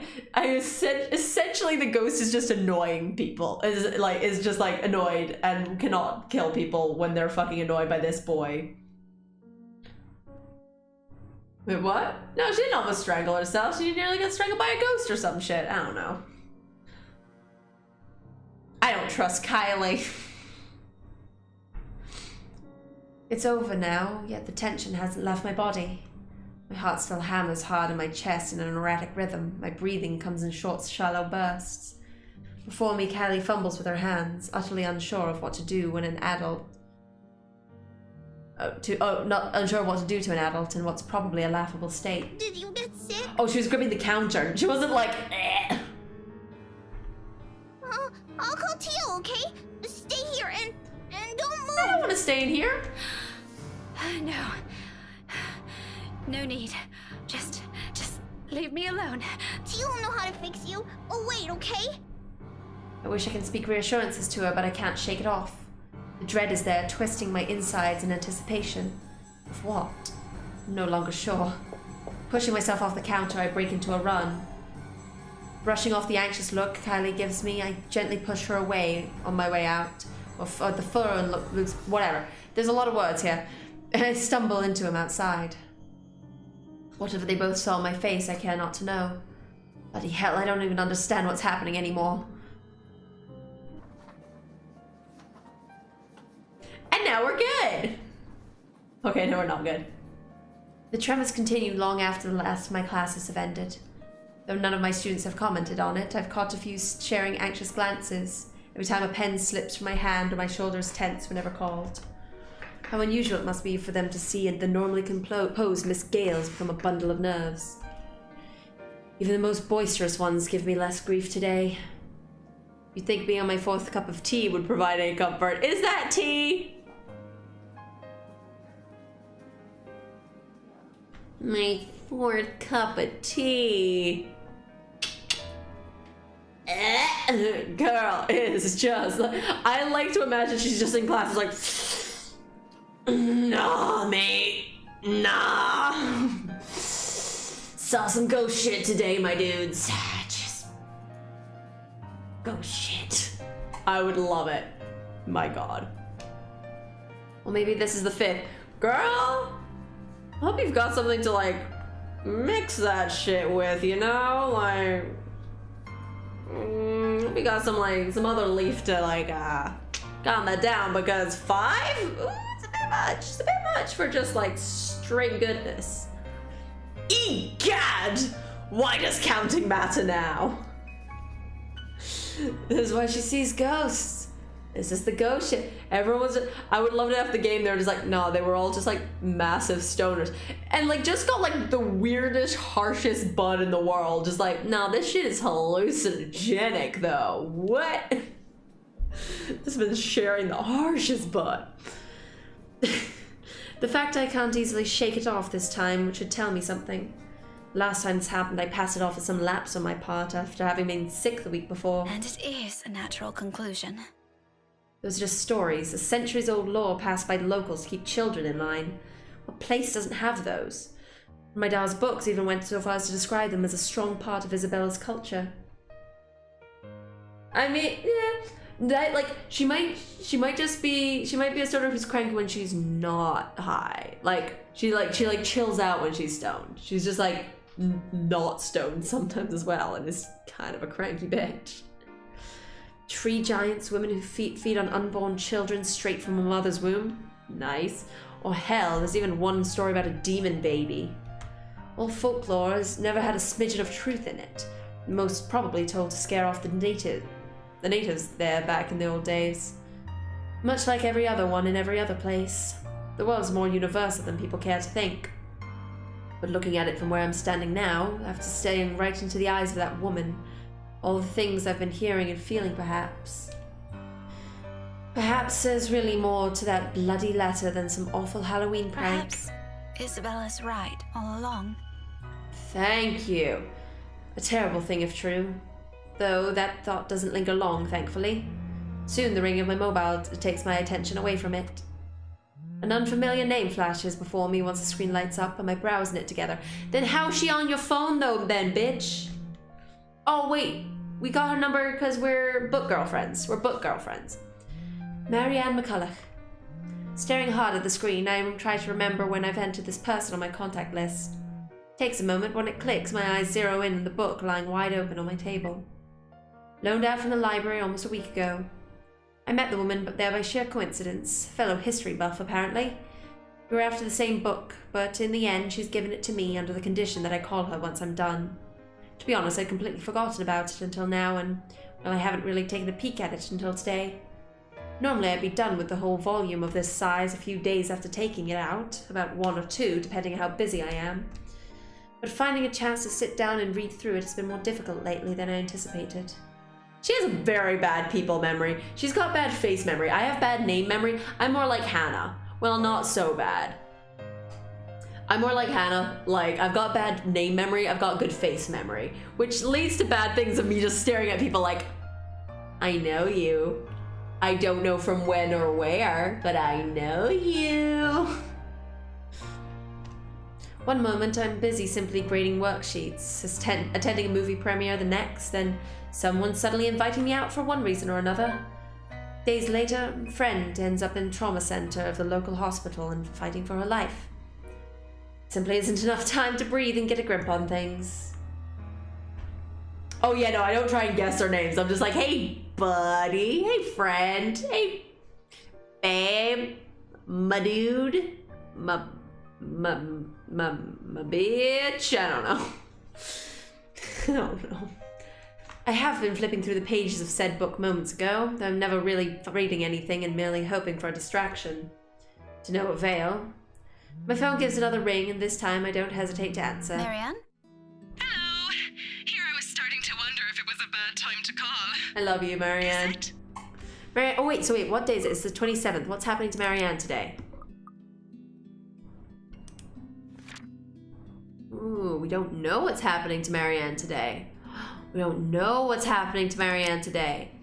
Yesterday, she was doing things at the Wright's place, and then she got very drunk. Oh, so she's like nursing a mad hangover today. Okay, today she's nursing a mad hangover, and tomorrow is the party. Okie dokie. No, not at all. I dismissed my last class a few minutes ago. I'm pretty much free for the rest of the afternoon. Unless something comes up. Is this about last time? The book? Not really. I was hoping to ask you about some other thing. Oh, sure. What about? You grew up in this city, didn't you? It is a peculiar question to ask someone you've just met, but I answer her nevertheless. I'm more curious where she's heading with this by starting with that. Born and raised, 3rd generation migrant. Why do you ask? Need to put my hair. You're right. Oh my god, what if she's here to ask her on a date? That would be very good. I'd be very happy if she's here to ask her on a date. You must be familiar No, with the boo. lore. Boo, go on stories? a date. Be nerd girlfriends. Be nerd girlfriends. Be nerd girlfriends. God damn it. Okay, fine. Quite. If I'm going to teach about history, I'd like to think I am, yeah? But a family friend would be a better person to ask. If you want, I can contact him for you. No, let's just keep this thing between us, okay? It's nothing too big. I don't know if Marianne's gonna be the one that helps her calm down if we're gonna be real with ourselves here. All right. I really don't know how else to put this without sounding a bit crazy. But things have been really, odd. Girlfriends. Do you remember the mansion I mentioned back when we met? My current project? Oh my god, girl, like, oh my god, they're gonna be like Velma and Louising it. They're gonna be like Velma and Louise, what am I fucking done? Daphne and Velma. I got confused between Velma and Louise and Velma and Daphne, holy shit. No, Velma and Daphneing it. Do it. In hindsight, I should have expected it to lead to this. I must not have lived here long if she's asking. Oh, she must not have lived here long if she's just asking about this now. It didn't take a week with Isabella when she arrived, but that's Isabella, superstitious down to last hair. Though it won't be too far off the mark to think Marianne has only just started thinking about this recently. She's working on the damn house itself. Must admit, even I'm curious now, despite living here for so many years and having so many chances to look it up before. The Ermengarde Mansion, yes? Yeah. Yes, that one. And, the thing is... The thing is... Oh dear, this is a bad idea. You know what? Just No, forget be I ever called girlfriends. you about this. Be girlfriends. Must have been the sunny weather. I don't know why I can't do your voice. It must have been the sunny weather. It's making me see sick and stupid things. See things. No, wait. Why do they sometimes not have the voice acting? It's all right. I don't mind. There's a moment's pause before she responds again. She's right in that. This is a silly thing to talk about, especially between what I assume two people who are pretty grounded on their beliefs with regards to these things. I won't blame her if she hesitates. I can't believe I'm asking you about this. It's fine. Why don't you just think of it as some form of research? Well, alright. But after this, we're going to forget we ever had this talk. My lips will be sealed. Now, what is it about the mansion? Just, what do you know about it? The general gist. The place's past. What happened to the owners? Anything you can give me. Let's see. To start off, Oh god. Oh god. Oh god. Yeah, no, like, yeah, we're definitely at the point where, like, your beliefs might take a bit of a hit when there are ghosts. You know, when you've seen several ghosts, maybe your confidence in this would take a hit. I do my best to give her a concise summary, but from the time the house was commissioned 400 years ago, and who had it built, up to the point it got deserted after the last heir's death, and the deed was passed on to the immigrants' nearest relatives. Frankly, if it weren't for those urban legends persisting, the house would have already faded into obscurity long ago, demolished even. These are all nothing she probably hasn't heard of before, yet there's a dissatisfaction in her tone when I finish. That's all there really is to it? as far as I know. There's this little bit I forgot to mention about Lady Charlotte Ermengarde's death, but most of those are just theories. Aside from that, this is really everything we've been teaching all these years. Should there be anything more? No mention of any other weird stuff? Other crazy stories? Or a letter of some sort? Girlfriends, okay. My blood. Oh, that's not your voice. Fuck. I went back to Marianne McCulloch. Okay. Fuck me. Okay. Shit. My blood runs cold. Any warmth and comfort of the tea I've drawn has given me prior has instantly been drained out of me. The phone creaks softly as my light hold on it turns to a firm grip. I know words. This whole letter bullshit is starting to turn into more than a coincidence. None that I've heard or read of. Why are you... Bitch, why are you doing this? Why are you doing this? Why are you like this? Yeah, I don't... No, here's the thing. Here's my thing. People who say they don't believe in ghosts get killed by ghosts, so... Like... I used to think that I had a ghost in my room. I might have had a ghost in my room. Who knows? Who am I to say? I think that there's things in this world that we can't explain, and I'm cool with that. I don't know if it's ghosts. I don't know if it's not ghosts. I just know that there's a lot of unexplained shit in this world, and I like that. I thought that I had a ghost in my room because my closet kept opening every time that it was like a really gossipy ghost. Because like anytime we were in my room and gossiping, the door would go like whoosh and like fly open. And I was like, right, the ghost in my room. Ghosts, you know. What does a letter have to do with this? Oh, no.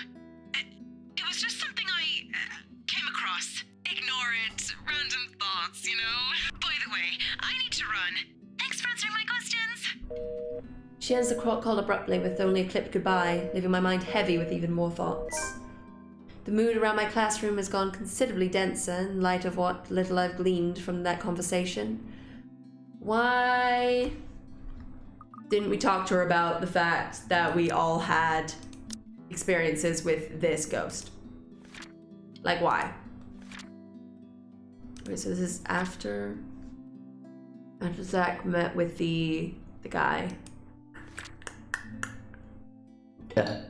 After the strange encounter with a little girl's room, Rebecca tried to remain composed all the day. As her classes ended, she received a phone call from Marianne McCullough, who asked unusual things about the Ermgard mansion. But I don't think Marianne's lying about her intent. Her interest is genuine. I'd give her that, but she's left a lot of things out. Get the sense she only asked because something's happening around her too, and if she hadn't, you bastards, mentioned the letter, I probably wouldn't have made the connection. Why wouldn't you talk to her about it? Just what the hell did we get ourselves into? Why wouldn't you talk to her? Of course, there's still a lot of confusing details in this. Look, if I had started seeing ghosts, and like I was like, maybe it's because of this letter, and someone called me being like, hey, do you know anything about ghosts? Maybe ghosts things to do with a letter? I'd be like, bitch, sit you down and let me tell you a thing. Let me explain you a thing. Drink coffee. I don't like coffee. I'm sorry. Anyway, there's a lot of confusing details in this. All of those are just assumptions. No concrete conclusion can be formed with what we have, and if we want to find out what we're really dealing with, I think Marianne's right. Might be something more to these stories. As absurd as it sounds, the very place that gave us the letter might tell us something beyond what we know. And tomorrow night, I have a few hours of that chance at the housewarming party. Oh my god, we're going to the party. Ooh, okay. Totally not an exciting thought, since the place is privately owned now. I can't just wander around. But it's enough reason to keep the dread at bay, as I step out of the room ready to put an end to this day. Oh, go away! However, those good vibes disappear into thin air when I run headfirst into Luke. There's really something in this man. Regardless of how much my opinion of it has changed over the span of a few hours, nope. He simply blasts through every good impression people have of him without care or thought. Doesn't even need to open his mouth. The mere presence does it. In all honesty, I think this is the kind of guy only a mother can love. Oof. Oh, is he gonna have some like sad backstory about his mom? Oh, his mom's dead, huh? He's gonna have some sad mom backstory. Like this is like a he's gonna have a sad mom backstory kind of thing, huh? Like, coffee's one of those things that like I know I could get to like it, but it's like it's poison, and so I don't want to. I made that mistake with beer. Beer is like you get Stockholm syndrome for beer, and like you hate it until you love it, and now you get beer. See, this is why I don't want coffee. This is why I can't like coffee. This is why I can't start drinking coffee. God damn it.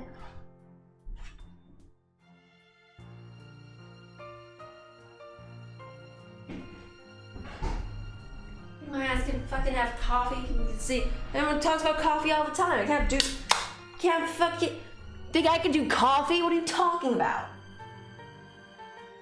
What are you talking about? I can't do coffee. I'm not gonna acquire that taste. I'm not an idiot. God damn it. Everything can become poison in excessive amounts. Yeah, but coffee is so much poison. I mean, I know I'm saying that as I drink beer, but I know I shouldn't be drinking this either. But, like, coffee's one of those things that I don't like yet. So, if I just stop myself from liking it, then that's one poison that I'm not gonna have. That's good. That's great. That's awesome. That's superb. What are you talking about? That's excellent. You're still here? Obviously. Who do you think's standing in front of you? I hate you. An ass. Rebecca, sometimes I don't get you, but Oh, come on, Daisy. You've done better than that. Losing your touch? Please go away forever. Luke, I don't have time for this. I'm heading home, and your face is the last thing I want to see before I leave. What do you want?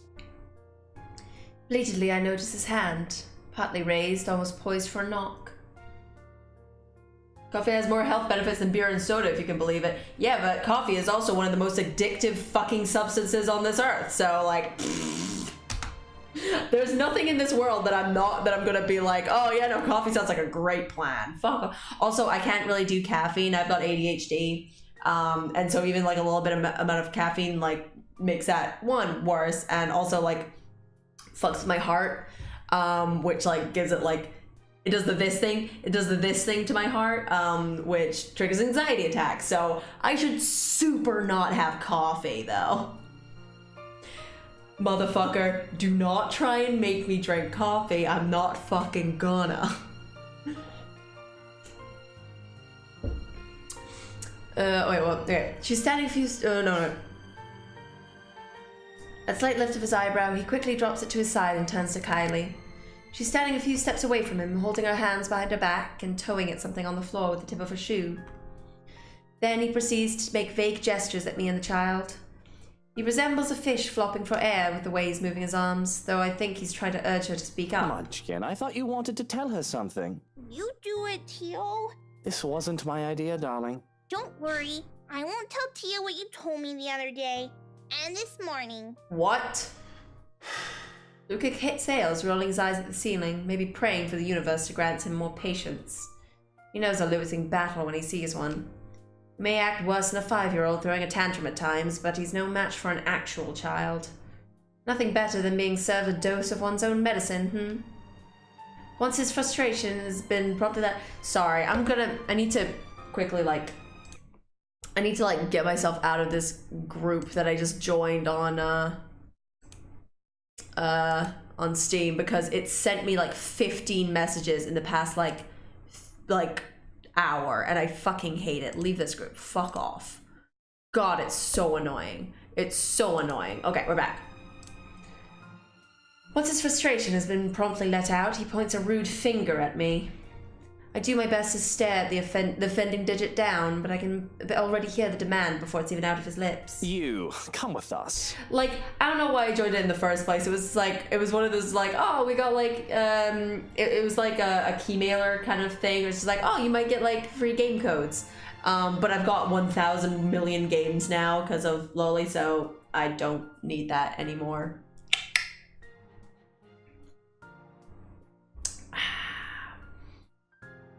What makes you think I will?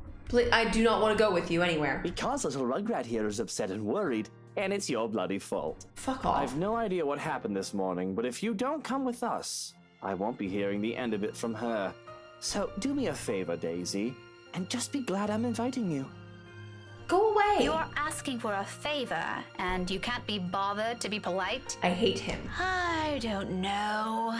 It's been a really busy day for me. I kind of miss my couch.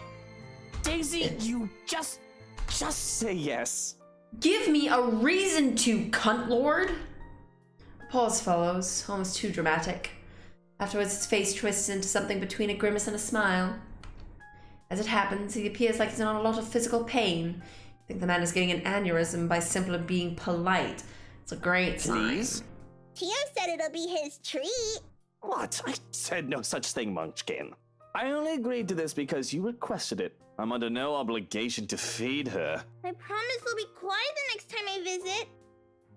Oh, all right, but just one meal and make it the cheapest. He and Ashton will get along famously on that department. No, Ash hates him. I can't wait to play as Ash because Ash hates him so much. Ash hates him so much. On a different front, the offer of free dinner does sound enticing, however half-heartedly given it is. No, don't go to dinner with him. That's because Kylie has wisely put on her puppy eyes, and by the second I find all of my choices slipping away from me. No, I don't like that the game is no, we're not giving you a choice in this one. See, Miss Pink? It'll be fun. You don't have to feel sad anymore, okay? Oh, well, Oh yeah, no, I'm very excited for Ash. My mobile buzzes from my pocket, cutting me mid-sentence, and for a second I'm spared from the act of giving an answer I'll regret either way. Fishing the gadget out, I wave a hand at him and excuse myself, a disgruntled expression on Luke's face before I turn away. I'd be lying if I said it didn't amuse me. He's as eager to be done with this as I am, but what can I do? Checking, a message from Ashton shows up. Oh. Hey Becca, I'll be around Salemwell this evening. Need to meet someone in the area. I might have to drop by yours and Isabella's place after all. See ya. Just the usual. Unlike what he does to Zachary, Ashton has the decency to let us know when he's dropping by or he's in the area for some business.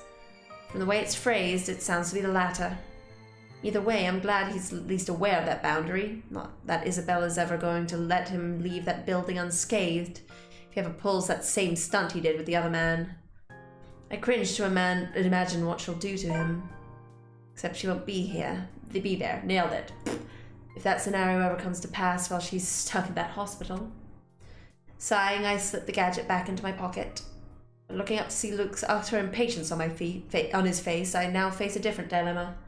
The two of them are still waiting, and knowing the kind of person Luke is, this is already a grand gesture of goodwill coming from him. All to please his godchild. His denials aside, it's easy to tell he's really fond of Kylie from his actions alone. Well, A kind of Daisy, something. Nailed it. we're waiting here. Fuck off. On the other hand, there's Ash. His message doesn't exactly imply he's going to wait, or he's expecting me to be there, but there are matters I hope to discuss with him in person, to put it simply. Housewarming party matters. And with inviting Isabella out of the question, I only have Zachary and Ashton.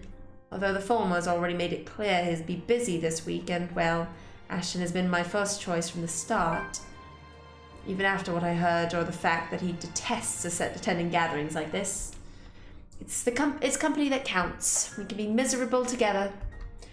But that's the problem, isn't it? He hates them, and it's very likely his answer will be a flat no. I'd rather not hear that. If by some miracle he agrees to it, he'll probably be sulking the whole party. Not really a tough choice when you put it like that, still.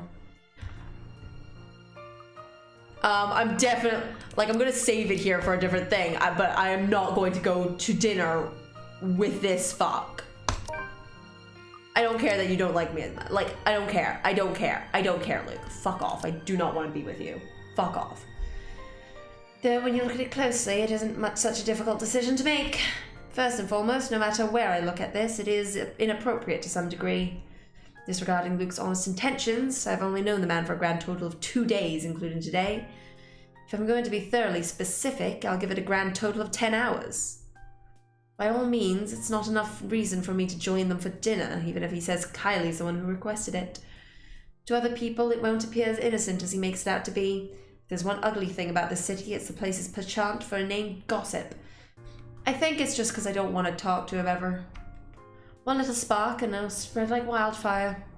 Who knows how far it will go, how many ears it will reach. If Ashton hears about it, I'd rather not think about the consequences to that. I've got enough on my plate lately as it is. Being at the center of a rumor mill along with this man, in whatever form it takes, sends unpleasant chills down my spine. I don't really know about this for a fact, but what if you need a positive relationship for Luke for the best ending? Then I guess I'm not getting the best ending. I guess we all die. My answer must have already shown in my face as Kylie's smile immediately dissolves into a pout. You're not gonna join us, are you? I'm No, bitch. sorry, Kylie. Maybe next time. I'd love to, but I have other things to do. Another time, maybe? A friend just texted me about something urgent, and he wants to meet tonight. Just say it's a date, Daisy. The little rugrat will understand. She's not an infant. No need for blatant lies. Heat instantly crawls up my face at his baseless insinuations. Oh, what I would give for another chance to put a real dent in his skull. What even gave you that idea? And even if it is, why do you care? Stop sticking your nose in other people's affairs. Oh, your face says it all, woman. You think I won't recognize those longing looks? I hate that he calls me woman. I hate that he calls people woman. All right, woman. There isn't a look, There isn't a look, Bawbag. all right? Sure, whatever helps you sleep at night, Daisy. You already have a story written inside that head of yours, don't you? I hate him. I hate him. What if you need him to take one for the team? What if I just murder him? Why isn't the option just murder him? It's not that interesting. The color of your face does suit you, though. Matches the hair. Well, come on now, Munchkin. I'll just buy you an extra glass of that parfait. With extra strawberries? I'll get you a basket full if you want. As long as you behave. And no complaints if they don't have enough syrup again. Deal? Deal.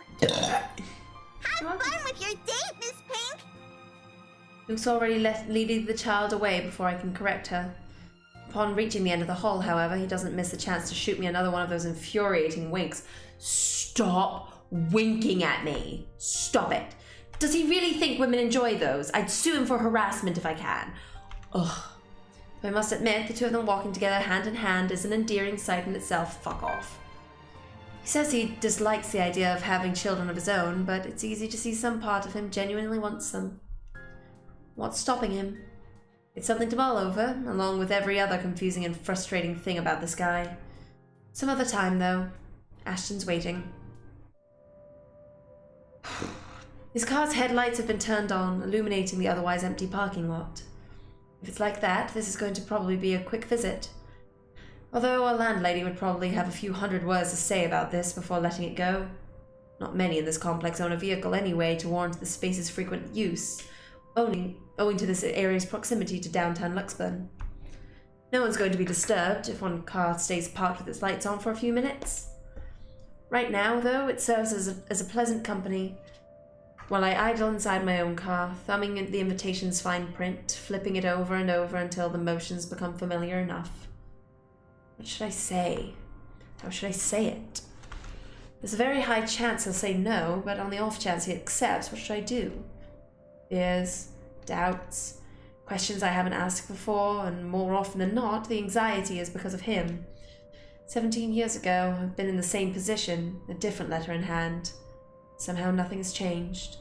Perhaps if he'd noticed how I'd always felt about him years ago, I wouldn't be in this predicament.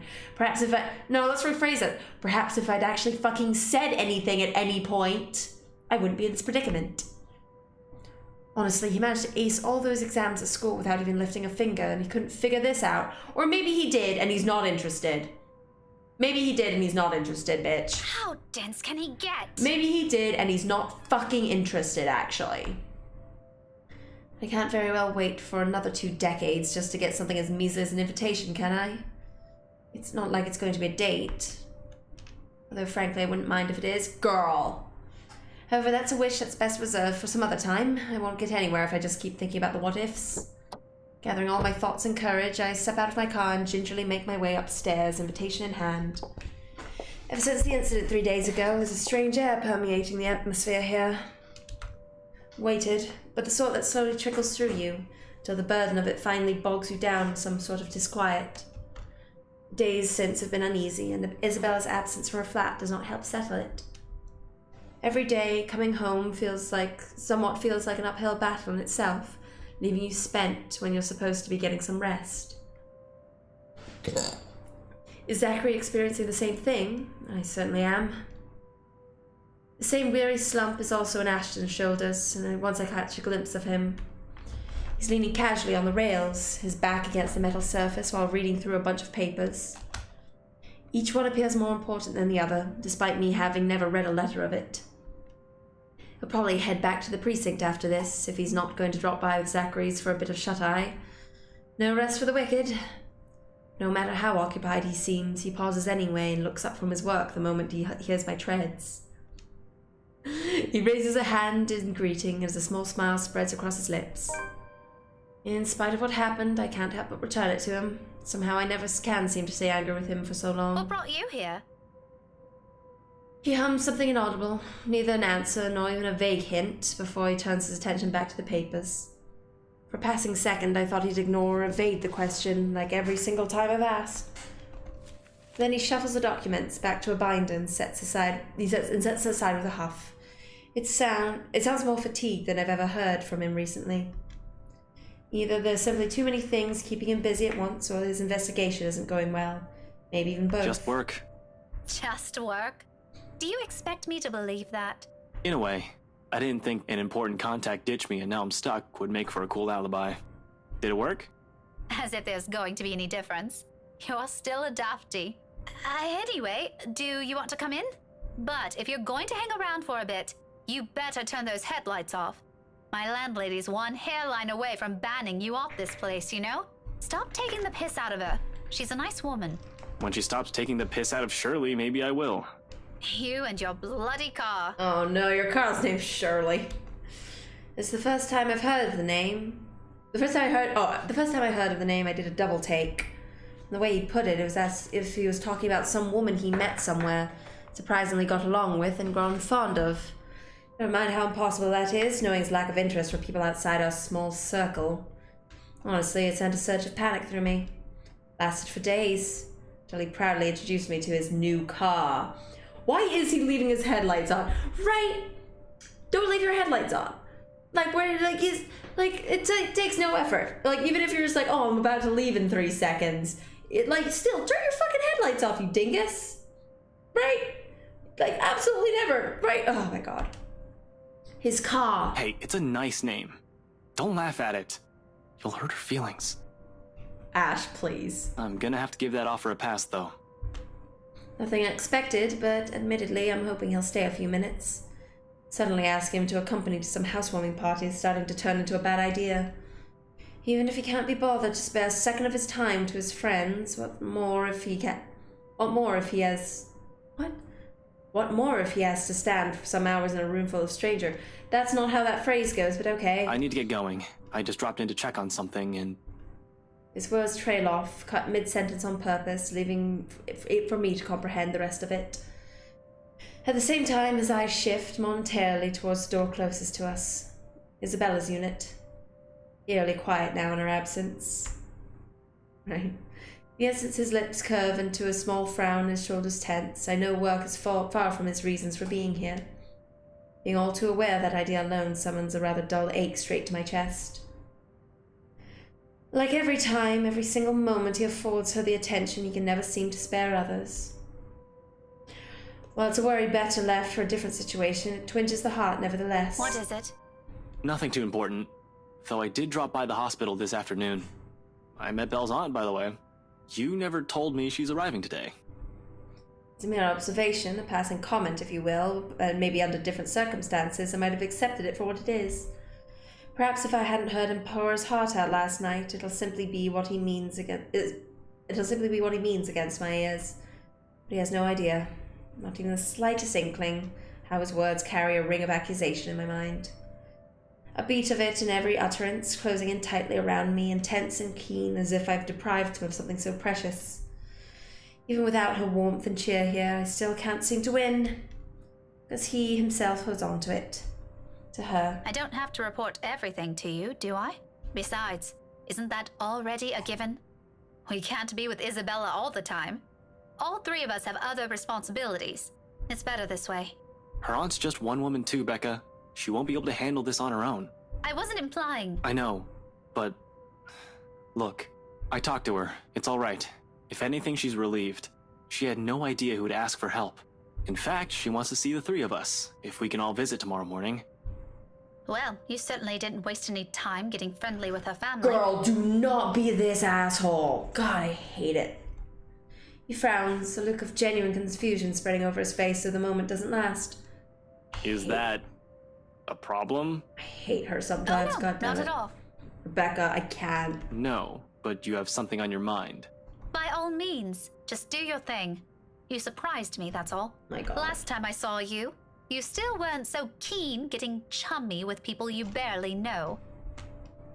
Amazing how fast someone can change overnight, isn't it? Why? Why are you being like this? Oh my God. Like, I don't, she's just like, why can't he see that I'm here?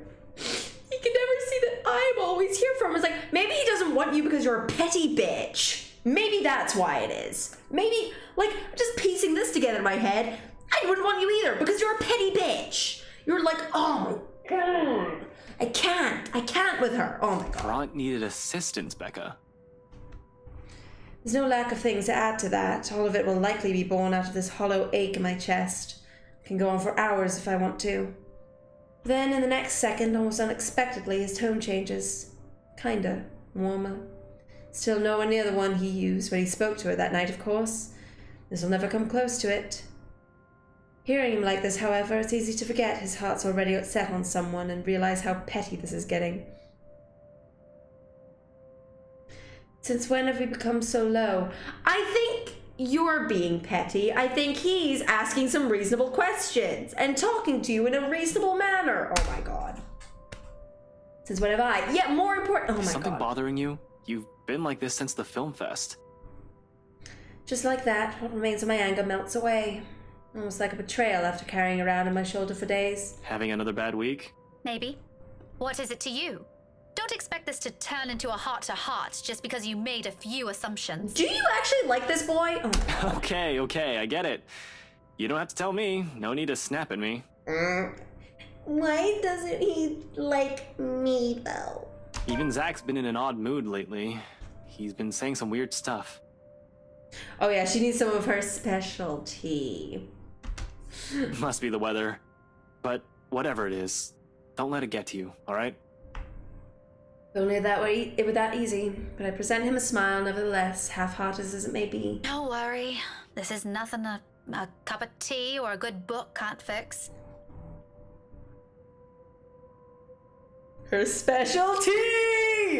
Oh my gosh, she's like she's one of those gals that needs to be like 24 sevs high. She needs to be like 24 sevs high to be like someone worth talking to. Like, I've met a couple of those people in my days. I have met a couple of people who I was just like, I mean, it's probably bad that you're high 24 sevs, but like, I've met you when you're not high 24 sevs and you're an unreasonable asshole. So like, you do you, bitch. You do you. I'll live. Somehow. Right then. If you're sure. He doesn't seem convinced. In any case, he doesn't push it and changes the topic just as quick, for which I'm glad. No idea what else I may end up saying in case he pursues it. So, tomorrow? Will you be able to make it? Just for a few hours? Can it wait until the weekend? I already took a leave this Tuesday. Can't afford another one or two, especially with exams this close. Is this anything urgent? No, not really. But the doctors plan to ease Belle out of the coma tomorrow. Her aunt said we could be there when they do, and I thought... What? Hang on, what does that mean? What? Is she okay now? What? They won't know until they've lightened the sedation. Oh my god, what? Could we make... what? Maybe Isabella's gonna live? Okay. Yeah, she teaches for like high schoolers. She's history. Not even high schoolers. Like, no, like, isn't she still in primary school? I thought she was still in primary school, but like, no, she was in teens, so maybe not. I've never seen like a school that has like high school students and primary school students like all wrapped up in one in Britain. Like, you know, like, it's not really what you do. No, she doesn't. Wait, just teach first. Like, I know that she teaches teenagers. I know that she teaches teenagers. That's what she said, because she was like, oh my no, she doesn't teach Kylie's class. She was like, oh, I like kids, but like I have respect for the teachers that are able to teach them. Like, I can teach like teenagers, but like, oh, it's a lot when you have to deal with a lot of like young kids. He leaves it at that, his words brimming with the same uncertainty plaguing us for days. Behind those, however, is a single note of optimism. No, Kylie isn't a preschooler. No. Like, yeah, I don't know how she knows Kylie, really. I think, yeah, whatever. I can't say the same for me, however. I won't promise anything, but I'll give my supervisor a heads up and see where it goes. Does Zachary already know? Not yet. I'll drop by his apartment on the way back to the precinct. If anything comes up, you know how to contact me. I'll see you tomorrow, Becca.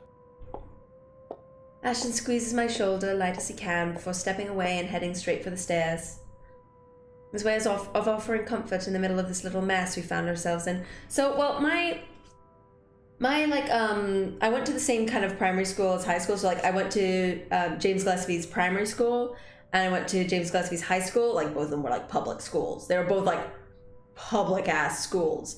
But, like, they were, like, you know, they were both James Gillespie's. But they were still in different places, you know? Like, you know? Like, it wasn't like they were all, like, mixed together. She does act like a fucking teenager. She's like, mine isn't the boy who I like me back. It couldn't be anything to do with me. It's just because he's stupid and doesn't know that I like him. That's the only reason we're not together, right? Like, don't have time for that. Bye. So I've offered comfort in this little mess we found ourselves in. But amidst all this, a tiny voice in the back of my mind nudges at a memory.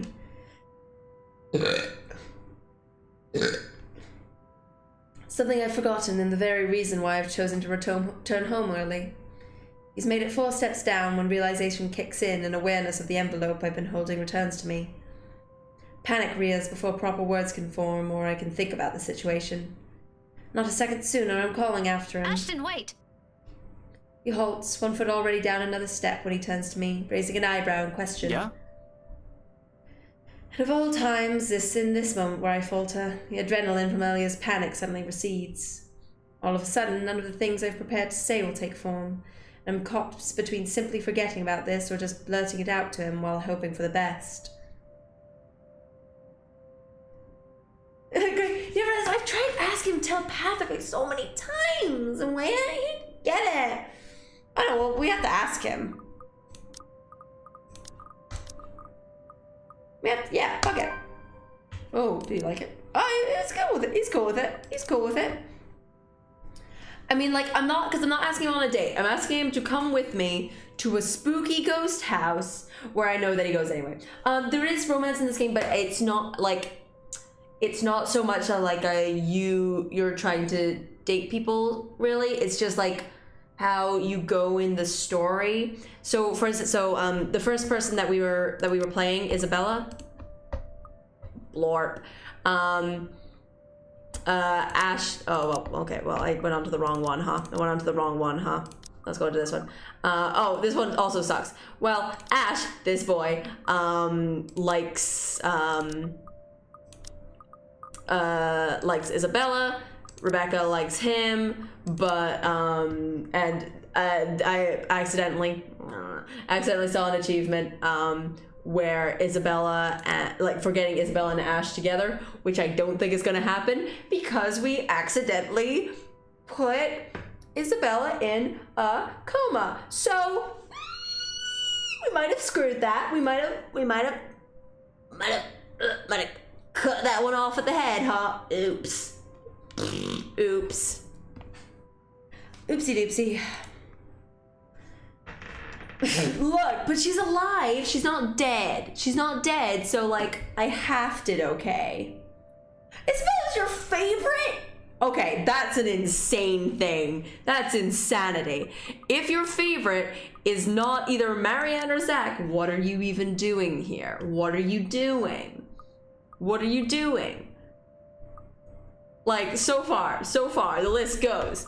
Zach, 10 out of 10, 10 out of 10, 10 out of 10, best boy, 10 out of 10, best boy, 10 out of 10, best boy. Marianne, 9 out of 10, room for improvement. She can be a bit of a shit. Hannah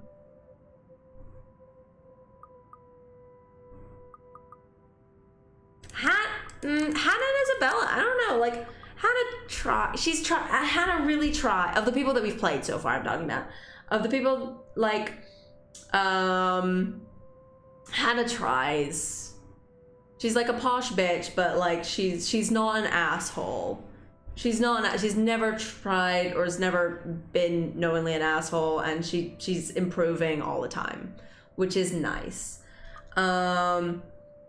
Isabella was just like, she's so everywhere. She's 0 to 100. She would like it makes sense when she's like freaked out about ghosts or whatever, because she's just like, you know, she's freaked out about ghosts. But like, she's just like, okay guys, how are we all doing today? And they're like, oh, we're doing good. Oh, we're doing good. Are we all doing good? I'm like, okay, you creepy bitch, what are you doing? Rebecca, she was great because she punched Luke. She hit Luke with a book and then kicked Luke in the balls. But otherwise, she is insufferable. Given Miss Marianne and Zach, oh my god, they're so good. Like, yeah, I'm sorry that you've come in for not Zach and Marianne, who are best girl and best boy. Best girl and best boy. We've got our sweet good boy. We've got the sweetest, goodest boy who's just here to be a sweet and good boy, and I love him. He's just the sweetest and the goodest. Marianne is like my like. I think that she's bi because she does like dudes. Like they did imply that she did like dudes, but I think that she's more lady leaning bi, but is very, very, very closeted. Is very closeted. And is just I want to protect her. I want to protect her. She's also fun and snarky, and I like her. Rebecca is insufferable. Okay. And Luke, we're not even going to talk about Luke. Luke is just the biggest shithead to ever exist on the planet, and the first opportunity we get to murder him, done. No, we might try and keep him alive. I'll see. I'm just saying, if there's a quick time event where like it gives you the game over and Luke gets et, I might play it a couple of times. Might let it run a couple of times. Oh, her little song that she sing. Yeah, if you want something very precious, Marianne does a sing of a song, and it's very sweet. She is good girl. She is good girl, and I love her. Which frankly is a very high chance of happening than the opposite, though the thought still doesn't prevent heat from crawling up my face and send my heart racing. Oh, Snakebird, thank you so much for following. I hope you enjoyed the stream. It's better to get this over with before my throat closes up and I lose my nerve. Tomorrow afternoon.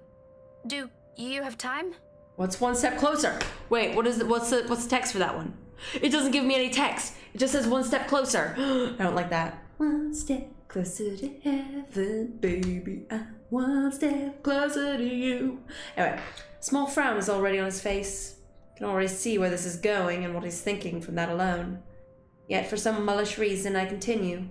Mulish reason? Mulish, that makes more sense, right? Like a mule? Okay. Hanging on to that tiny glimmer of hope, he'll say yes if I present an argument good enough for him. That depends. Why? Well, you see, someone sent an invite for a housewarming party, and I thought you might want to... Rebecca, I'd rather stand on the messy end of a gunshot. You know that.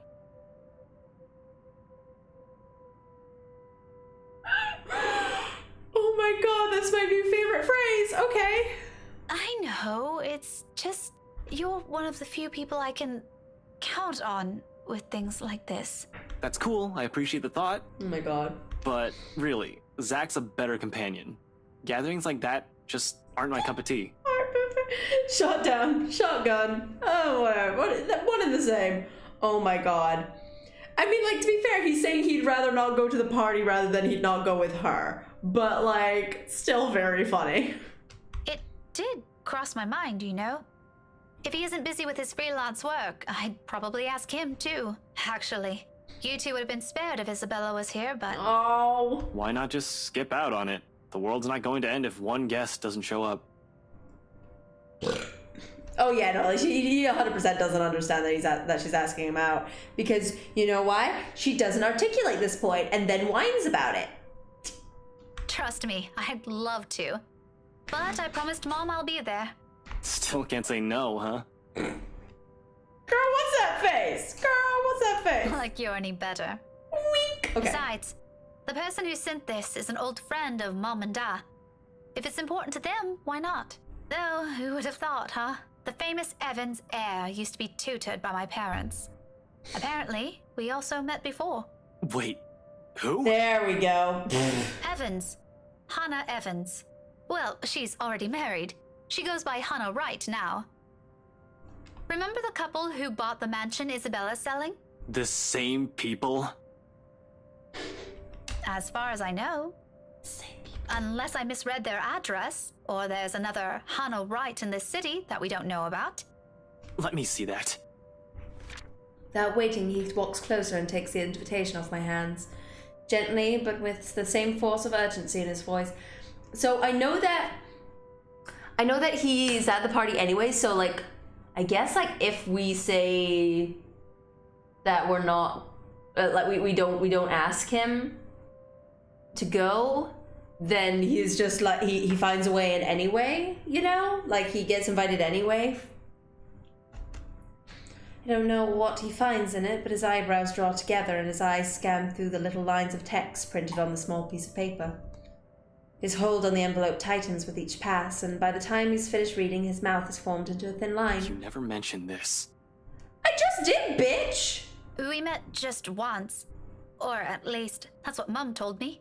Honestly, I can't recall anything from it. Otherwise, I would have told you about it. He hums something inaudible under his breath, and all the while thumbing the paper, staring at it as if it were going to proffer him answers to every unspoken question in his head. When he gleans nothing from it, he merely folds the envelope back into its form. All right. I'll go with you. Yay! What? I'll go with you. That shouldn't be a problem, right? Unless you've already made up your mind about asking Z-Man. Stop, No, I Z-Man. told you already the guy's busy. Why would I bother him for this when I can go alone? But what about your own work and... I can make time for this. 3 o'clock, yeah? I'll pick you up an hour or so before. My head reels, less from what this implies and more how easy it all seems for him, how fast his turnaround is. Oh, girl, like, in what way, like, if she's just like, maybe he does think it's a date, then she's the most delusional person in the world, and I cannot. Why do the guys in this game have better hair than me? I mean, like, same, constant same. I mean, don't get me wrong. I love my Lions mate. Like, I love my Lions mate. I love my Lions mate. I love it. I love this boy. I love this good boy. But it is the most unruly and unpredictable shit in the world and is frizzier than the day is long. It is the frizziest shit. Ugh. Oh God, when he was like, let's crack a lackin', my dude. Oh my God, Ash is a lot to deal with. Luke and Kylie asked Rebecca out for dinner, but as she was about to leave, but the latter chose to meet with Ashton instead at Salem Well. After a brief talk with Ashton about Isabella, Rebecca invited him to the housewarming party. Despite his qualms, Ashton agreed in the end. Look how fucking brooding this boy looks.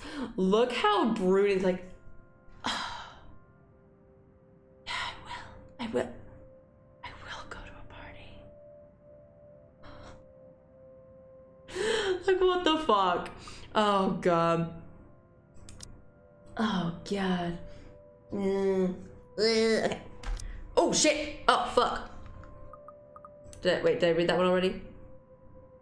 Oh no, I didn't know. It's fine. It looks like he's wearing a Game of Thrones cloak. Oh yeah, his fucking parka, his goddamn parka with the fur. Yeah. He's already halfway down the stairs when any semblance of sense returns to me, and I can finally string 2 words of protest together. Yet all of it dies on my tongue at the small smile he shoots me.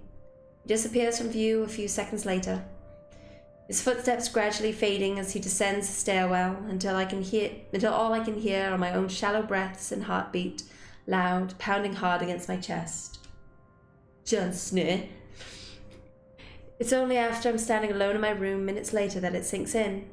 He's taken the invitation with him, but besides that, more than that, he also accepted mine. Calling this happiness is a complete understatement. What about what he said makes you think that he's going because he thinks that he said no. He said he doesn't want to go, and then when you mentioned whose party it was, he was like, yes. If you're so obsessed with him, you would obsess over that. Oh my God. For now, looming thoughts of the mansion and that woman lay silent at the back of my head. God damn it, girl. Party time! Okay. The night wears on without further incident, despite the great number of thoughts swimming inside my head. Come morning, there's only a hush, a strange sort of stillness, unlike the ones greeting me every morn. This one's uneasy, tight with anticipation, like a string stretched thin, merely waiting for a proper time to snap. Like, oh my god. They're both idiots. They're both fucking stupid dumbs. They're just both idiot dumbs. Oh my god. Granted, it doesn't make my day any less pleasant, but the edge is there. It hangs in the hallway, lingers in the empty unit next to mine. Follows me even as I head out, carrying the same little hope I saw in Ashton last night. I just wish I can easily believe it. It takes a minimum of 21 days for a habit to form, or so acclaimed a speaker in a conference I once attended. Yet it only took less than 3 for the hospital's sterile scent to lose its sharp odor. Perhaps less than that for the nurses to start glancing at me with an air of familiarity, for my body to know instinctively where I should head to, which turn to take, how far it is from the nearest stairwell, approximately how many steps until I reach the door. 30 to be exact, though I've honestly stopped counting sometime during my second visit. That's a mad thing that you've said. Okay. At some point, even the faint beeping up from her room has grown oddly comforting. A strange thing to seek reassurance from. Times like this, however, it's all that we have. Isabella's lucky. By some miracle, by some sheer force of will, she holds on and pushes back just as death pulls. How long will it last, though? Even now, she's still a hair's breadth away from losing that struggle. No matter how promising today might be, the doubts still run deep. At least for me it does. Sometimes it's better not to hope too much. Though both Zachary and Ashton don't seem to be of the same mind, with the smiles they each greet me the moment I arrive. A small part of me expects this meeting to be awkward, with Zachary here, after he saw me in such a pitiful state. But it's him who first offers me a seat. If he remembers or still has an opinion about what happened 2 days ago, he makes no mention of it again, likely out of some sense of courtesy. What's happened to him back then? She has to be okay, because they're not that fucked up at the party. Did anything happen to him yesterday? Oh, yesterday he went to see the doctor. Oh yeah, yesterday Zach went to see that guy,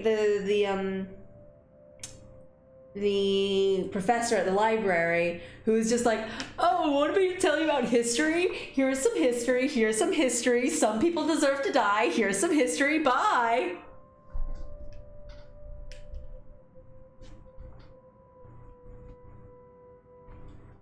Okay, okay. I suppose this is how we'll keep it together for now, with moments filled with superficial smiles and lukewarm attempts at cordiality. Nailed it. I know the word, but I can't say it. Look. That question, at least, is anything but half-hearted. As if spurred by it, Ashton looks up, the first time he does so since his brief welcome earlier. His eyes have been glued to the room nearest us, its door only slightly ajar, offering everyone outside nothing but a sparse look of what's inside. All I see in it is uncertainty, yet he stares at it with something close to hope. Just gonna leave it there. Like doing so will summon another miracle from the depths of near impossibility. Bloody, it's all over his face. They keep saying bloody like they think that that's a thing that we say in the Britain. Like bloody, like if they're stopping from, like, if people say bloody, it's because they're stopping themselves from saying bloody hell or bloody fucking god motherfucking tits damn. But like it's like with ellipsis afterwards, like bloody. It's not bloody. It's all over his face. Gov. Bloody, it's all over his face. Gov. Long before his voice breaks the silence. What are you talking about? Doing okay so far. They've reduced the sedation hours ago, but it'll take a while before we know anything for sure. The Ashton I knew would never schedule that kind of false hope. Or subscribe. What? That was nothing. Ashton I know will never subscribe to that kind of false hope. If there's anyone present here who would be, it's Zachary. For reasons no longer unknown to me, he does it anyway. The nurses are just monitoring her now. He gestures with his head towards the door, just as one of the said nurses moves past inside. Her aunt's not in there, though? Nah, she's speaking with the doctors right now. She'll be back in a few. She didn't say anything before she left? Don't know. I arrived just when she stepped out. He came in here hours before I did. She was talking to him about something. Is that a joke? Ashton arrived earlier than you did? Yeah, miracle, ain't it? Miracle. I'm sitting right here, you two. Cute. Aww. Peal of laughter follows his remark. Despite ourselves in this mess of a situation, immediately the mood around us lifts, if only a little. Don't forget to like, follow, and subscribe to False Hope, boys. Oh, God. I doubt it'll shift back to normal entirely, not when there's still a great number of things we're intentionally leaving unspoken. Amazing how simple this is, though, pretending everything's the way it used to be, with only a few words. We ain't the only ones, though. Bella would probably have had plenty to say about it, you know? She wakes up at 4, Zach. Every day. That's inhuman on so many levels.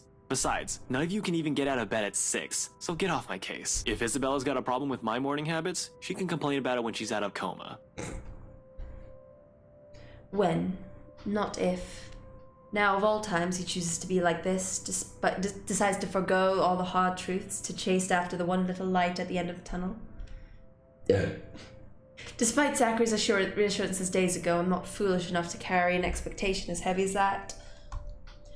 Knowing she has the chance of taking comfort in the idea is one thing. Clinging onto it and blindly believing what might be improbable is another. You don't sound too worried about this. Didn't the doctor say there'll be no guarantee? This is just to see if she's improved. That still doesn't mean she'll get better. Yeah, well, it's not like there's anything we can do about this. She's already there, we're already here. I'd rather not lose sleep over this if I can help it. I've got other things to worry about. All lies. If he truly believes that, he won't be raking a hand through his hair after the remark. I've seen him doing it more times than I can count to know he only does it when he's frustrated. If this truly hasn't already weighed on him, the lines of his shoulders won't have that tired slump, nor his voice will have the exhausted look. That was written like a fucking tragedy. It's all been written there since this started. It's not going to disappear anytime soon. Because if there's anything all these years have taught me, it's that Ashton hates losing anyone, both in the figurative and literal sense. It happened with his mum, it happened with his da, and with her like this, on the brink of teetering between life and death, he'll try anything to keep her. You'd think the world would be much more forgiving once people like him start thinking in such a way.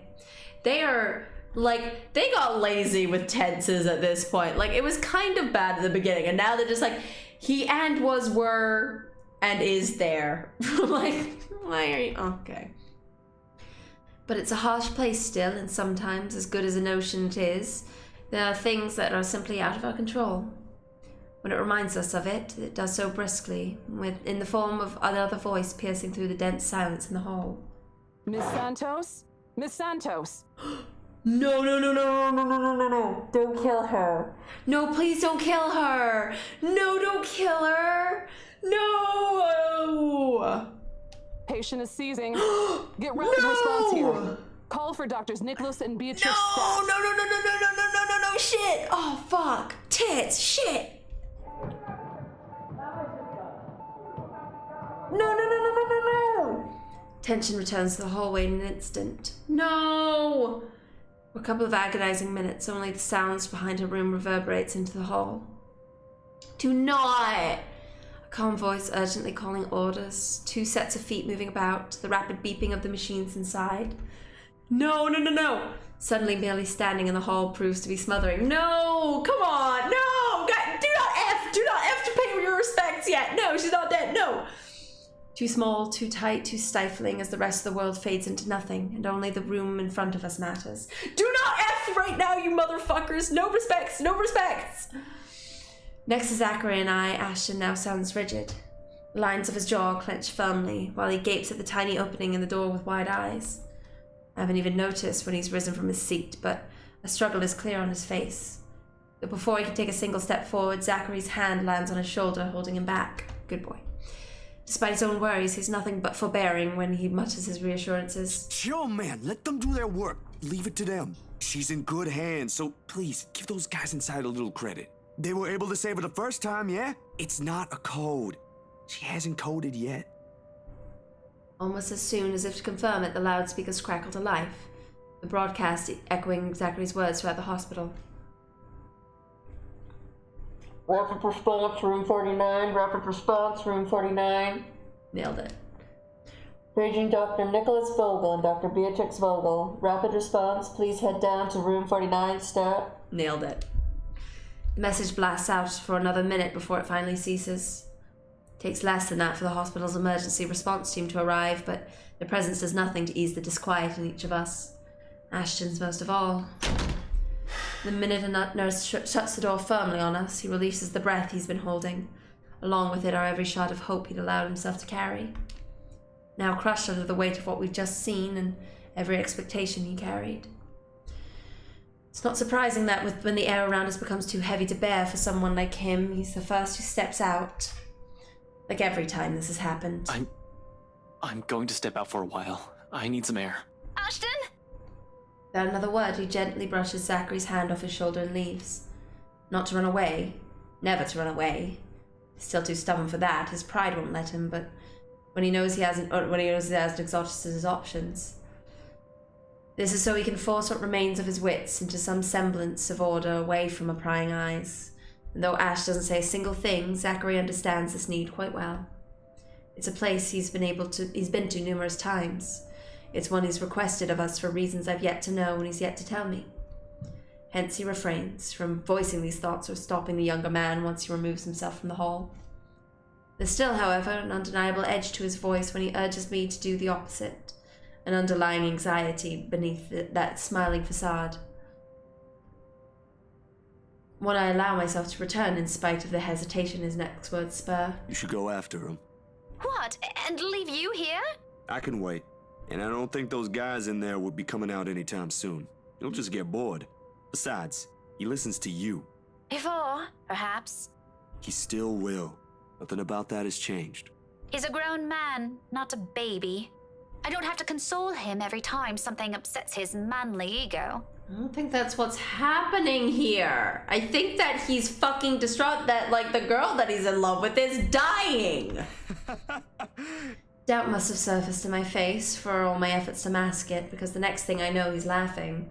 Yeah, right? It's not him, but, like, look, y'all know me. Y'all know me. I am the first to be like, oh no, something hurt your fragile, like fucking sense of like masculine energy. That's not what this is. He's fucking distraught that the girl that he's in love with is dying. What are you talking about, bitch? Tired, though lighter than I've heard from in the past few days, like a heaviness temporarily lifting. I wonder how much this whole thing has taken a toll on him. Strangely, that fact has never occurred to me until now. And maybe that's another reason Ash doesn't like you, because like I never thought that one of my friends, one of like our friends would be like, you know, bummed out about our friend dying. Like, I never considered that in a million years. What are you talking about, bitch? Even then, he continues as if nothing's wrong. Now, along with reluctance, swims a tinge of guilt. All this time, I've been looking about how this has only affected both Ashton and I, and Zachary is in need of much comfort. After all, he understands Isabella in ways neither of us can. But you know it can be one sometimes. Go on. I'll let you two know if anything changes here. Whatever. And I get the sense you two still have a lot of, things to, talk about. Thanks, bitch. That much is still true. But I know Ashton. He's not a man who expresses himself freely. He'll not yield until he's ready, and this one he might not be too willing to share yet. Still, a huge part of me wishes to go to him. Sometimes I resent myself for getting caught between making such calls. Okay, here's my worry.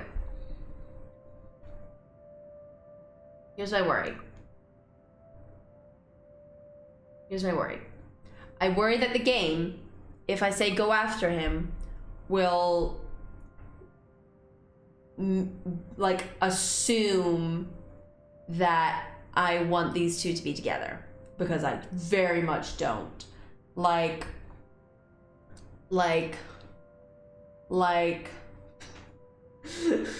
I like that he used bloody in this. It's very good.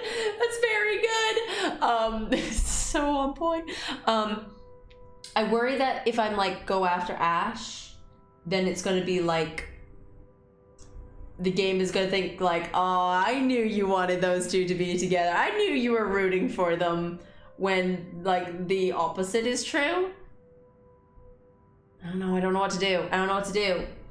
Because like also at the same time, I'm like myself and I'm very Ash-like in this kind of situation. Like I like to be alone to process things.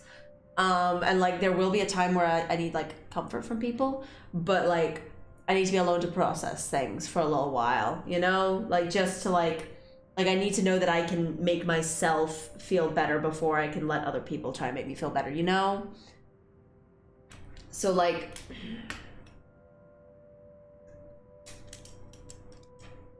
I don't know what to do. This is one of those like tricksy ones. This is a tricksy one.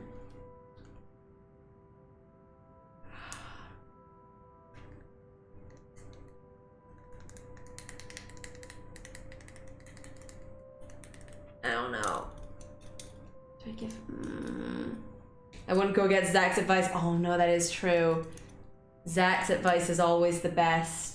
Oh no, you're not wrong. I do love doing Zach advice.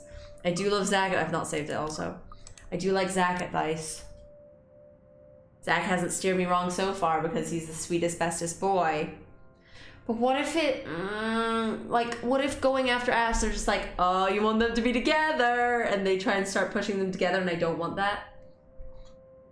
And yeah, he walked away not to be in the same room as us. But there are two kinds of people. There are people that like walk away to be in another room even though they kind of need to be around people, and you have people that walk away to be in a room alone when they like really actually don't want to be around people, you know? Oh, Zach's advice. What's swaying me is the Zach's advice thing. Because like also a lot of the time in this game, if other characters tell you something at some point, you should kind of take that into account, you know? I think I'm gonna go after Ash. Okay, well, apparently that's a good.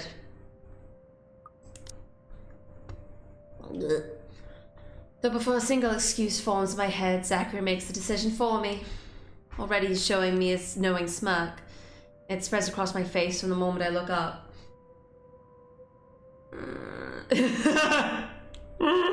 I hope that this doesn't, like, try and push them together. With a chuckle and a casual wave of his hand, he gestures for me to leave. Don't worry about it. Check on him. He needs someone to do that for him. Why do the voices sometimes not? I'd knock some sense into him myself if I can. Like I said, he listens when it's you.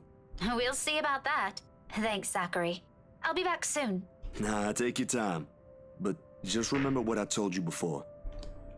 He's known prior to making that suggestion where I'll always go, who I'll often pick when faced with a similar choice, or how it'll bother me if I don't. The answer is a habit now, after uttering the same thing for so many years. See, also, I don't like this. I don't like this because it's like... Oh, are you saying we're not really gonna hit on Ash when his girlfriend's on a deathbed, are we? Like, I think she might. That's my worry. That's my worry that, like... She's gonna go and make this about... Oh yeah, they aren't dating, but still.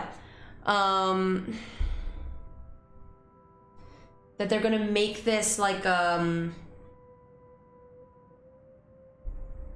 romantic thing, when I don't want it to be at all. Like, I want it to be like a friendship thing. I want it to be like, I hope you're okay. Like, I know this is tough, but it's not gonna be, is it? It's not gonna be, is it? And like, we're giving into her thing. And like, we're giving into her thing. Like, we're doing the thing that we've told her not to do, you know? Like, we're doing the thing that I keep saying not to do, is keep chasing after him. And that's what it's making it again. It's like, oh yeah, I'll always go chasing after him. You're right. I don't like that because she shouldn't, and I don't want her to. Oh.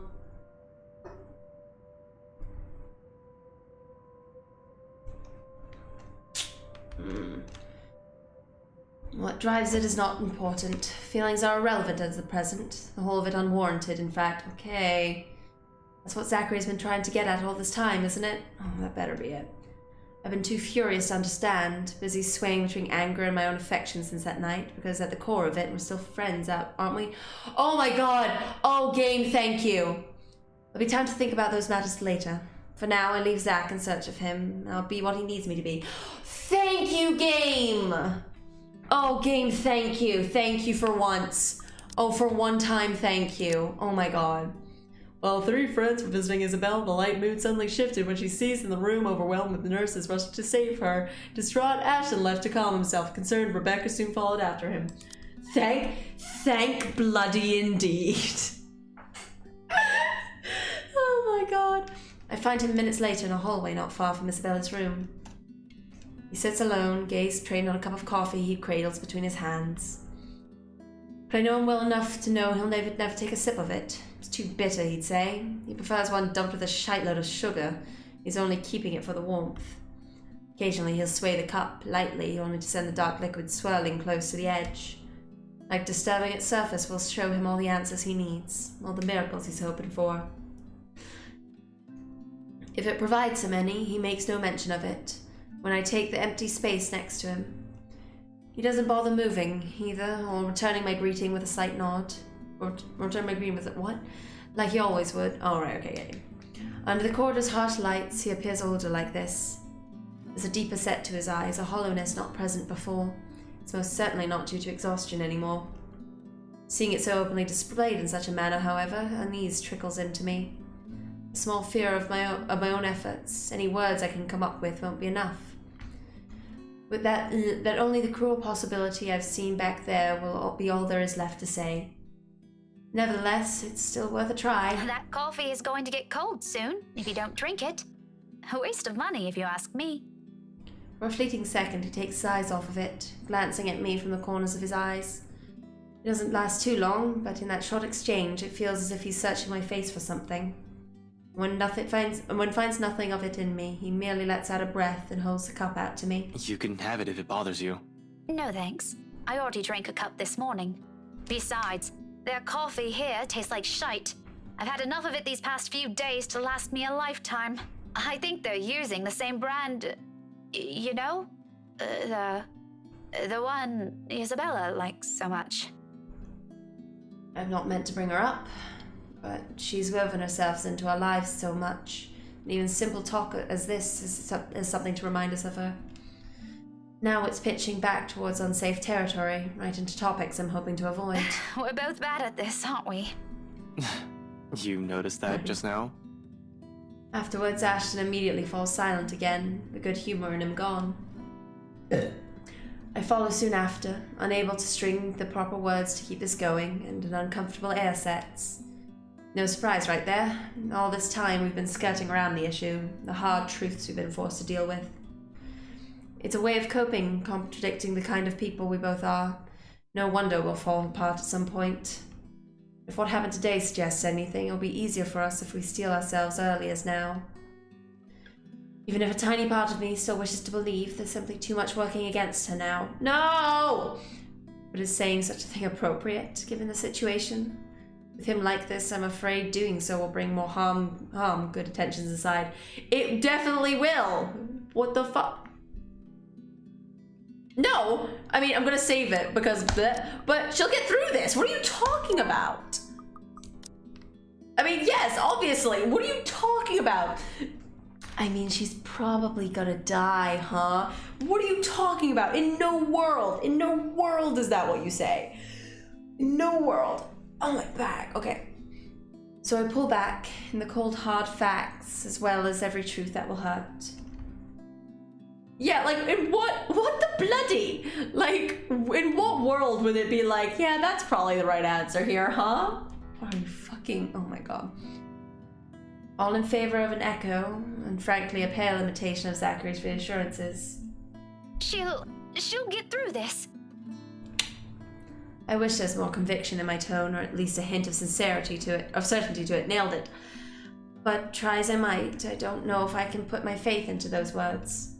At some point, perhaps I did, before the image of her lying still on that bed has become a permanent fixture in my head. When picturing her back on her feet is as easy as breathing, or when the reality of a situation hasn't sunk in yet. Now that it has, every comforting word heard or said leaves a bitter aftertaste. I hate myself for trying to keep that hope in him. While I can no longer convince myself of it, it feels foolish and hypocritical in every way. Ash chuckles in spite of it.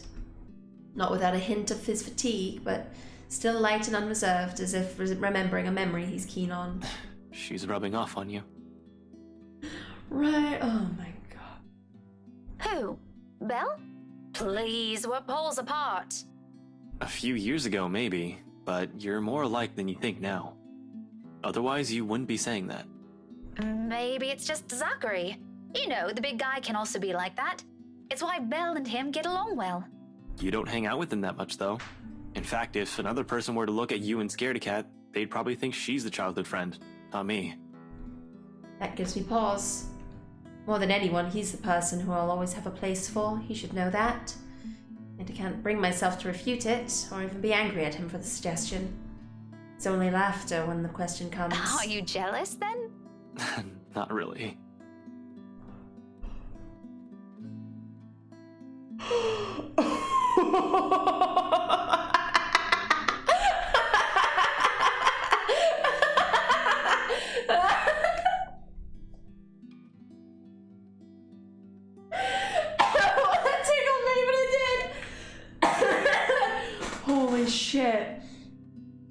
Holy shit. Okay. That's so good. Okay, that's so good. Okay.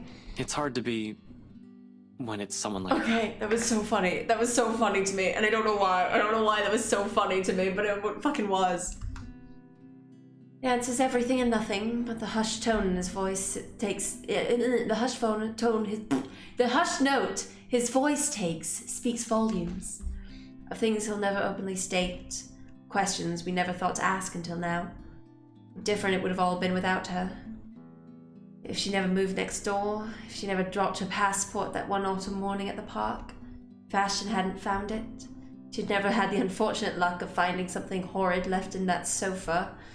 Endless possibilities, but at the heart of it are two things I hold true. One, these are what ifs. I no longer want to know the answer to. Neither does Ashton. I should probably tone down on the teasing after this. Probably? I might still do it, maybe once or twice a month. She makes the weirdest faces when she's annoyed. It's priceless. But I'm sure she'd appreciate that. You were pretty merciless. Yeah, I owe her an apology. For a lot of things. Aww. I think I will. Apologize. When she gets better. Oh. We both lapse into silence after, sitting side by side, simply enjoying each other's company like how we did often as children. But it is in this moment the second truth resonates. Things have changed. Sometime between meeting new people and letting them stay, something has shifted.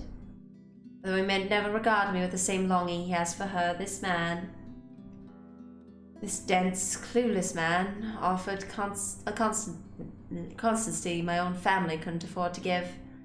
No matter the depth of the anger and hurt I've harbored that night, I doubt this man will ever lose his place in my life and I in his. And even with a hollow ache his next words bring. I just wish I could have said it to her a long time ago. Before any of this happened. I do care about her. Despite everything. Only a hum of agreement makes its way to my throat. An acceptance. I know. No further words are exchanged after that, and perhaps it's for the better. We have some place we need to be tonight, and it won't do good to brood on these things.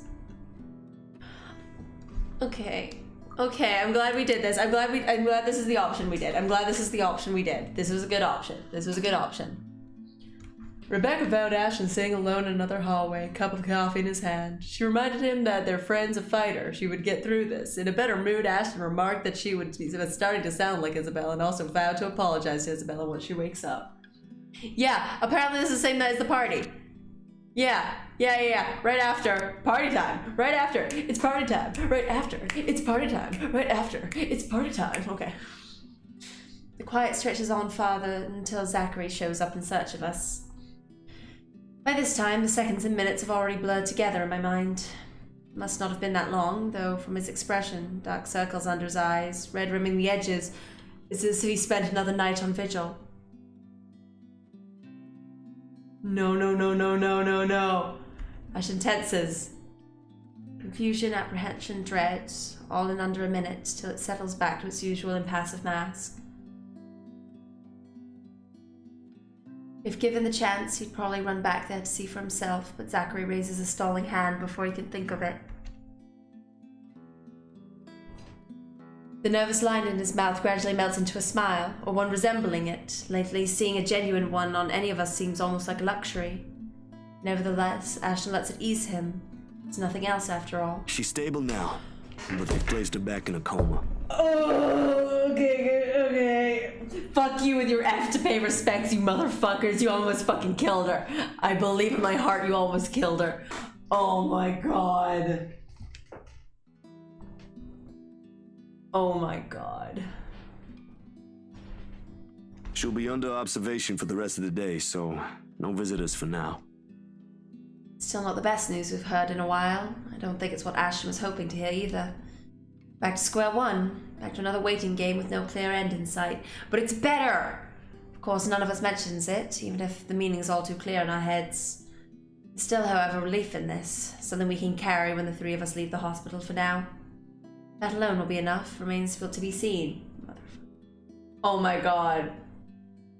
I'm not gonna lie, I was wondering if maybe our choice to be like, everything's fine, impacted that at all, but maybe not. Maybe it's fine either way. But what if? Okay. What if? Okay. At least tonight, I'll have something to help take my mind off things. Hopefully, where all this started would provide the answers I'm looking for. That'll be one less thing for me to worry about, if so. Can't believe you're going to a party tonight, you dweebuses. Except the whole thing's off to a bad start, and all of a sudden, whatever Isabella claimed dwelling in this mansion becomes the least of my... becomes the least of my concerns. Really? Severely underdressed is a total understatement to describe how I look. Cars worth more than my own apartment and childhood home combined lie in the mansion's front yard. Men and women decked out in their best also flock near the entrance. Most are eager for the festivities to start, while some are simply idling about, enjoying the warm afternoon sun before it sets. Once a woman standing at the front porch speaks, their undivided attention immediately shifts to her. Presumably Miss Wright, from the confident manner she holds herself among present company. This, despite keeping a far simpler appearance than the rest of her own guests, or not having a husband with her. A trait worthy of utmost admiration. At best, at worst, she's the envy of every woman and subject to every gossip in Luxford. Welcome everyone. I know. You're cute. As Mum would have said, we could have been good friends. Can't even picture myself mingling with the kind of guest she has. Though I admit she does seem familiar, now that I've seen her this close. Memories of sitting in a vanity not mine, being dressed in clothes too fancy for my tastes. They flit briefly in my mind until her cheerful tone rises above the buzz of our enraptured audience again. Please, make yourselves at home. I wish I could share her enthusiasm, really. But being surrounded by all this extravagance, for lack of a better term, merely makes me dread how the rest of the night may go. Also knowing there might be some truth to what lies in this place helps drive the unease further by a notch. Ashton, on the other hand... Be careful with Shirley, alright? Oh my god.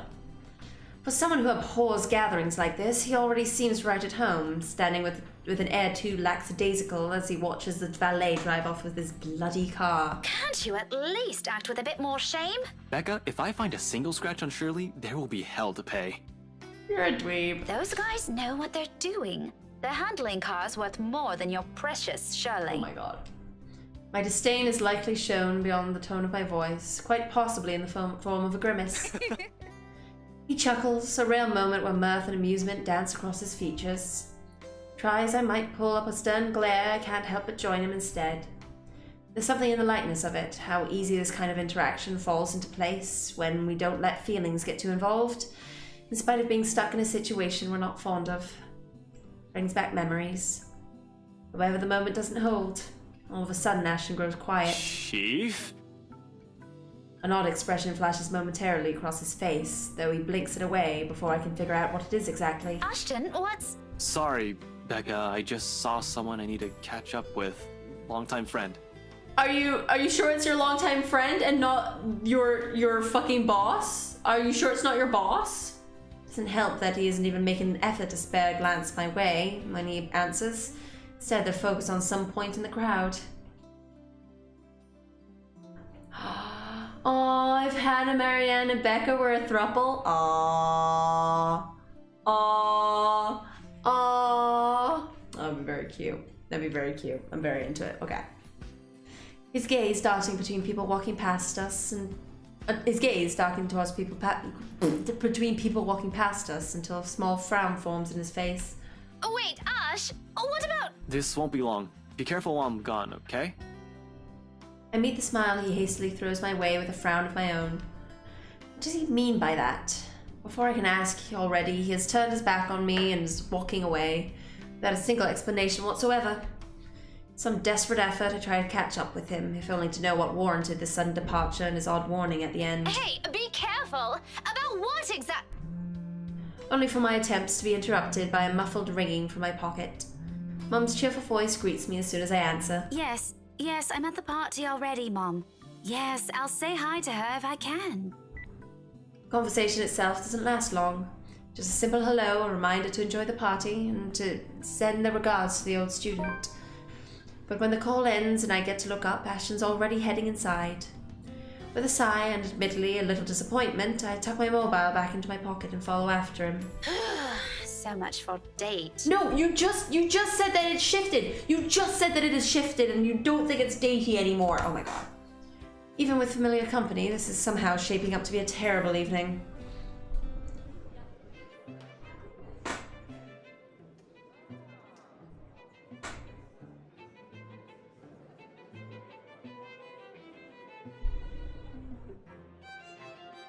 Okay, the party hits full swing in an hour later. Oh, if her mom wants Becca and Hannah to hook up too, I wouldn't be surprised. It's very good. With the host opening remarks giving, still no sign of her husband, the poor woman, and the guests promptly fed, the band shifts to the melody of a livelier tune. Soon, laughter and rhythmic tapping of shoes fill the room, all in accordance to the lifting strains of the music. Seems fun, I admit. Fascinating at certain moments. The flurry of dancers making the music their own, almost with no care in the world. If I weren't so indisposed, I would join the crowd for a song or two. There isn't a lack of invitations anyway, plenty of them in fact, with some asking more than once. It's only my stubborn refusal that prevents me from joining them. And I can. A single nod is all it would take. The evening would have been far enjoyable for me. What? But pride in my own silly hopes, the thought of being seen with one of them by him curbs that, as much as I hate to admit it. No! We just had a good moment where, like, everything shifted and we won't be... Oh, what happened to the good moment? It's a hard truth to swallow, especially when the very person at the center of it makes denial difficult. Can't even spare me a minute of his attention or a single glance at me the whole evening. Hell, Zachary might have spoken more words to me. Big guy's busy covering the event to boot. But at least he manages to slip in a conversation or two between takes, or a small wave of his hand as he passes by. What's Ashton's excuse? He's been flitting in and out of sight the whole time. One moment he's hanging around a small group, and another he's hovering around the string band. Just a second ago he's wolfing down some deviled eggs by the buffet table, a glass of wine in hand. Next thing I know, he's gone. Didn't know any better, I'd say he only agreed to come with me for another reason.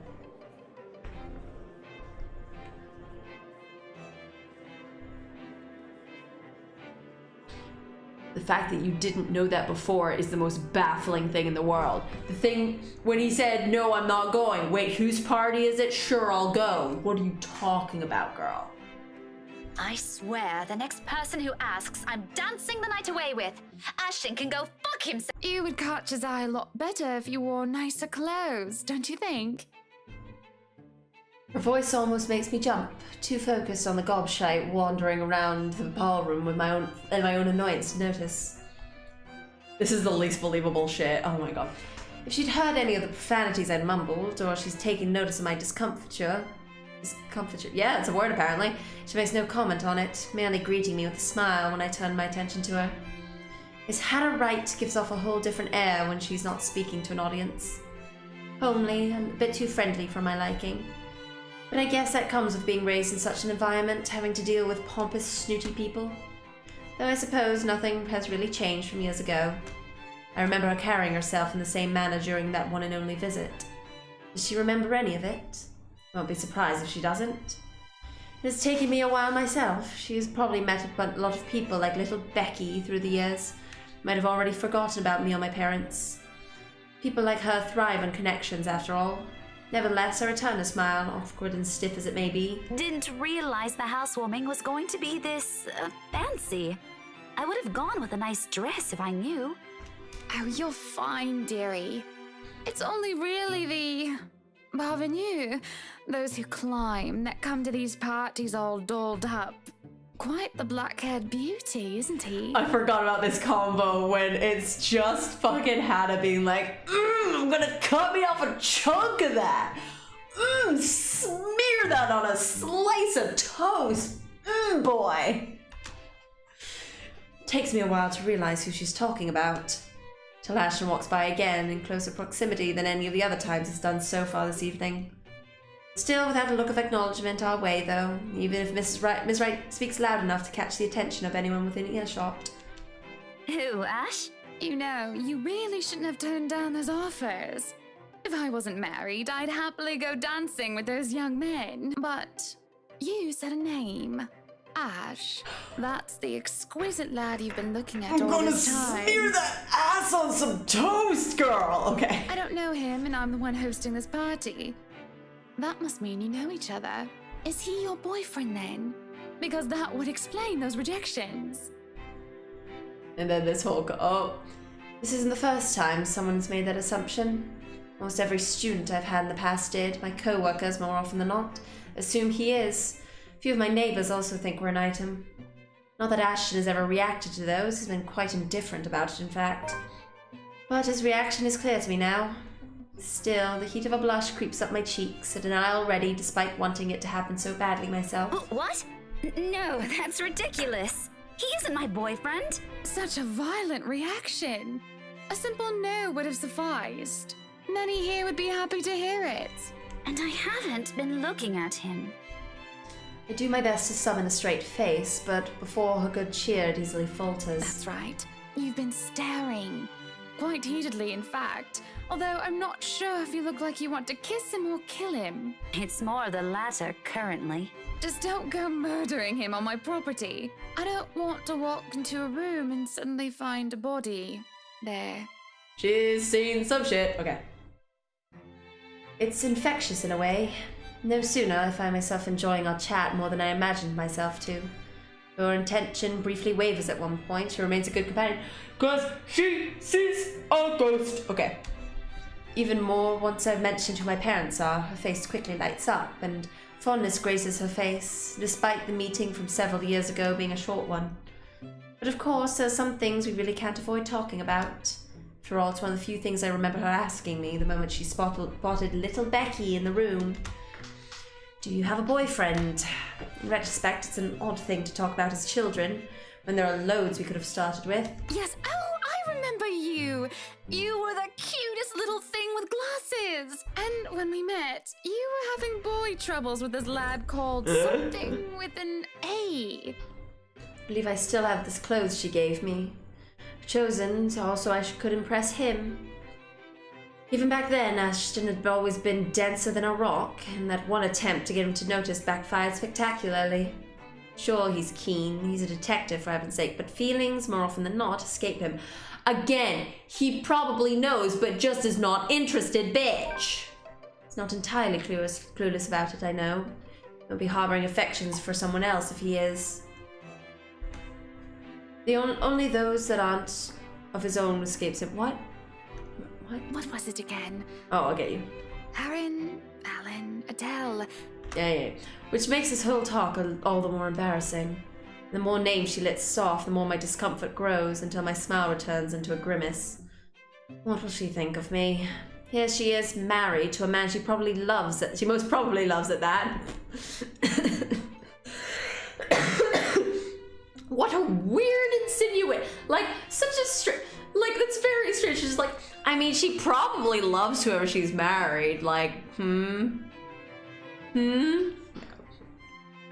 While I'm still stuck in the same place, yearning for the same person. Ashton! Ash! That man is that boy! The same one. Oh, goodness me, after all these years! I can see why, though. He's quite dashing. Hannah, get those I'm gonna fuck him eyes out of here.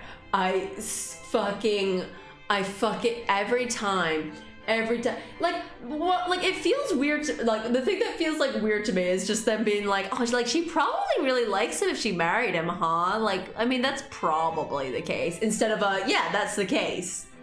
Like, that must be the case. Oh my god. You don't really need to announce it to everyone within earshot, you know?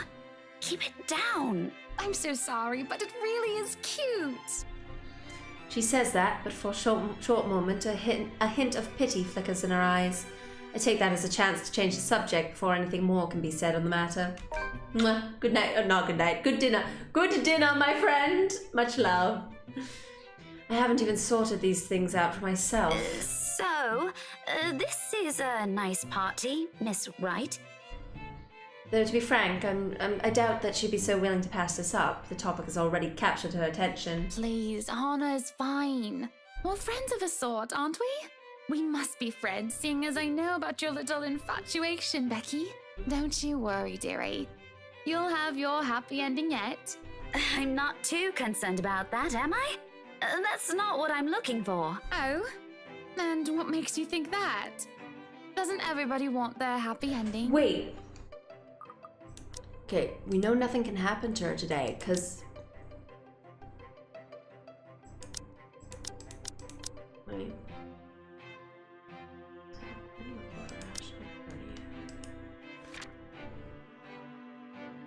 Okay, so... Tomorrow, Hannah's gonna call Rebecca and be like, hey, how you doing? So Rebecca is gonna be okay today.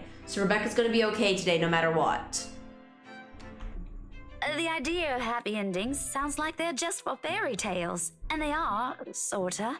I don't think you can just sit around, trapped in some tower and hope for the best. If you love them, you have to fight for it, right?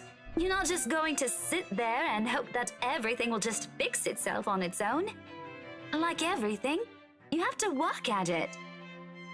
Hypocrisy, that's what this is. How dare I preach about something when it's exactly what I've been doing. Exactly, bitch. No wonder I lost him to someone else long before my own feelings are known. And then, go and ask as if I'm entitled to any of it. Oh my god, she's getting self-aware.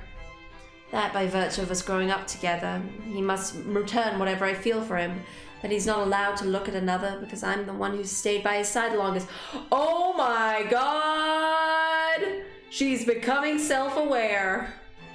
When in the first place, Ashton has always been his own person. Oh my god, thank you, Jesus. This is something I cannot force on him. Thank you! I can only hold on to these, take care of it, until the time I confess to him. No, wait, what? Great if he reciprocates, but if he can't, if he won't, selfish. I've been too selfish. Thank you! But what do I know? I'm sure the daughter of the two greatest professors I've ever known is smart enough to know what she's talking about. At one point, maybe I would have easily agreed to that. However, the past weeks have also seen changes in the way I view things. As nice as the things sound, it turns out whatever I previously know may not be true for other people, or for myself. It's sobering and almost funny how things I might have said with much certainty before now has doubts muddying each of them. Oh my god, Rebecca's becoming self-aware, it's all good. But there'll be time to mull about these later, because when a hush suddenly descends the room, a whole different issue rears. Especially when fucking Luke, strides into the now quiet ballroom, fashionably late and oozing with the same pompous mane he always carries around with him. Good evening, ladies and gents. Enjoying the party? I hope I'm not too late in welcoming you all to the right mansion. Before long, Hannah leaves my side to join him, and it doesn't take a genius to piece it all together. Welcome, one and all, to our humble abode. Tonight, if you have yet to find yourself in your roles, you are our ladies and lords of the court of your king and queen. If you would excuse my presumptuousness. I hate you. So enjoy the feast that has been laid out for your senses, as we only allowed the best to be served. Enjoy the rest of your night, everyone. His attitude, the manner he carries himself around people, his unfamiliarity with that part of the city. Of fucking course. Should have known.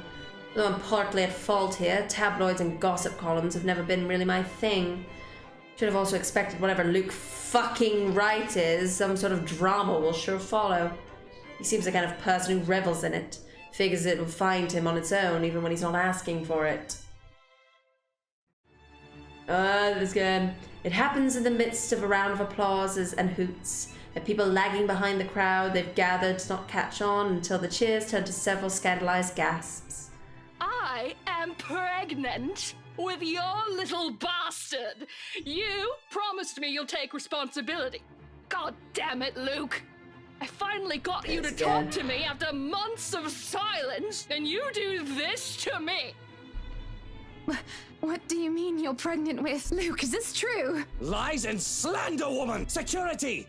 Johans, take her out of here before she makes an even bigger fool of herself! No, you do not do this to me! I was so ready to leave my stupid oaf of a husband. I told you to leave that damn wife of yours.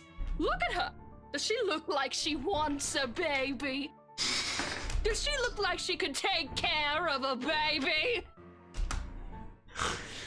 The commotion doesn't go further, despite the drunk woman appearing like she has plenty more venom to spill.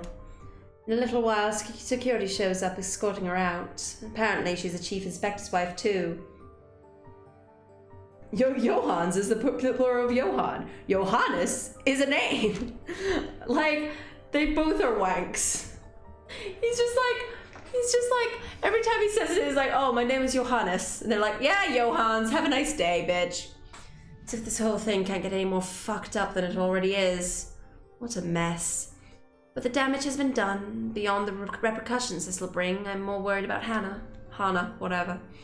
Maybe Luke too, in part. No! I've seen the man that hides behind his self-importance. No! And it's someone who cares for the person who stands beside him. I don't fuck off! No matter how questionable that is now. After all, no anger is worse than that of a scorned woman. And Hannah, well, as refined and well-mannered she is in front of her guests, I'm not sure she'll be all too willing to tolerate this.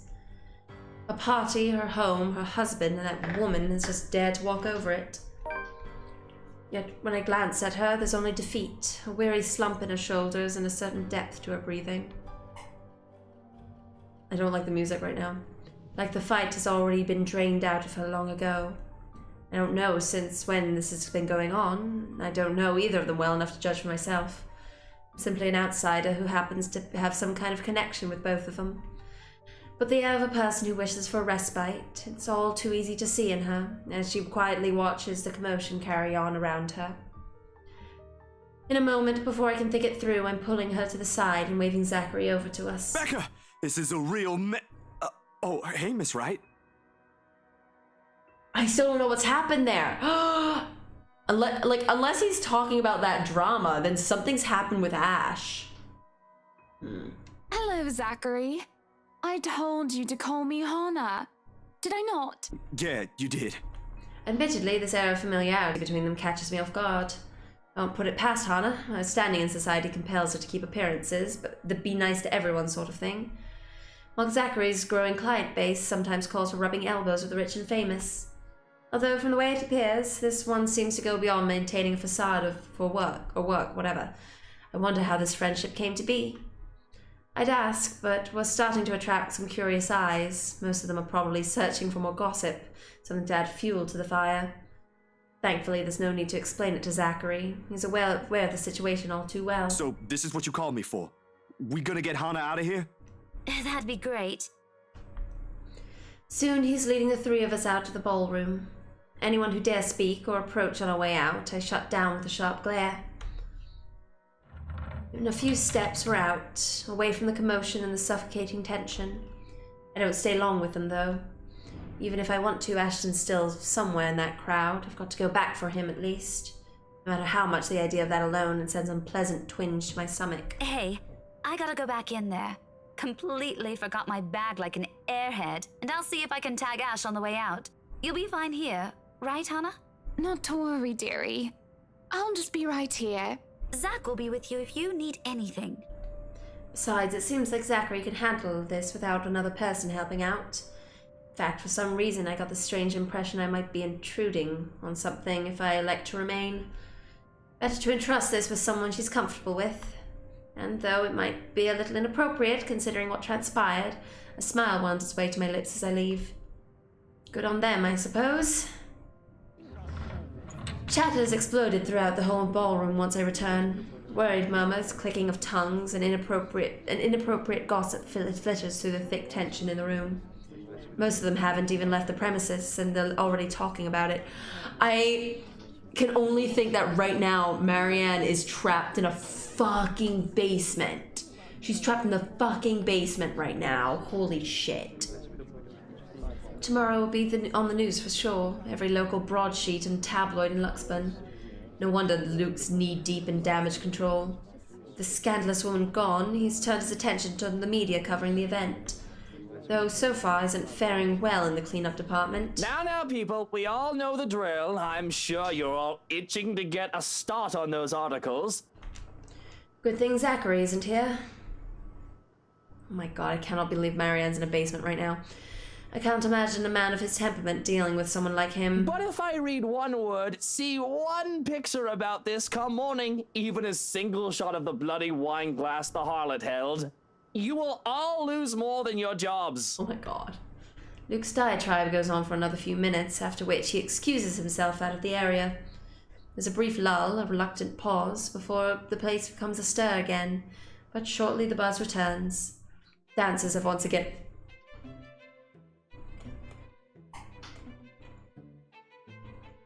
Dancers are once again taken to the floor, and the guests' excited talk begins anew. But I couldn't care less about any of this now. Simply standing in the middle of it already gives me a headache. When the shock has faded, I just feel bone-tired. I've accomplished nothing of what I came here for, and apparently Ashton's disappeared sometime during the commotion. I'm not sure what pisses me off more. He ignored me the whole evening, or might have just left without saying anything, or knowing he obviously has some other motive for being here. The fact you didn't know that is bonkers. Can't he at least trust his own friends for that? He didn't have to lie to me. Oh my god. Right, like, it does seem that it loves writing narration but hates writing dialogue, but like, I mean, to be fair, the more dialogue it writes, the more they have to pay the voice actors, so like, that's the last straw. No longer in the mood, I grab my bag and head out, more than ready to end the disastrous night as early as possible. As it turns out, the night isn't done with me yet. No! Okay. I mean, no, she's gonna be okay. She's gonna be okay. She's gonna live. She doesn't get captured. Yet. Hopefully. Because, like, she speaks to Hannah tomorrow, but that doesn't mean that she might not see some ghosts, you know? Because no! So no sooner as the porter closed the door behind me, I find myself standing alone in the foyer with one Luke Wright. No sign of Hannah or Zachary. Just him and the agitated clicks his shoes make while he treads about the empty room. Away from the media's prying eyes and their guests' judging stares, it's easy to glean how much of this scandal has him shaken. Not to the point where he's utterly lost his composure. He appears to have mastered himself enough not to. But with an ample opening, there is... But an ample opening is there for a nervous edge to show on the lines of his shoulders. What do you know? What? What? The man is not as tough as he makes himself out to be. Sure, I've seen this before, briefly in that 1 second in the hallway at school. It's a strange matter, however, to witness it out in the open. Behind closed doors, this is the real Luke Wright.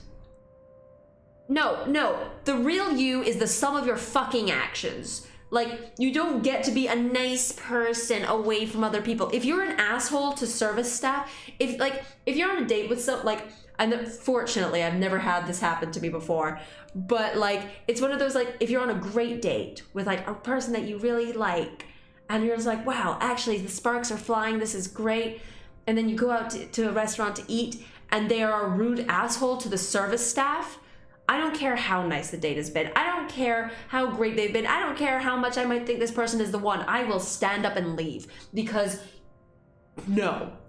If you're an asshole to people that you think are lesser than you in some way, then you're an asshole. None of this behind closed doors bullshit. Leave.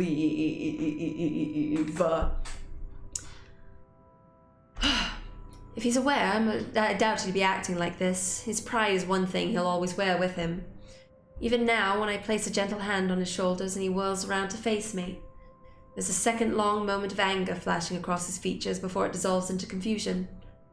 Tucks it away as quickly as he can, but it does nothing to change the impression I've built of the man in my head. Daisy, must you be everywhere? I wish you were not everywhere as well, bitch. We've only met 3 times, Luke. Quit the dramatics. Besides, shouldn't you be aware of who gets invited to your party?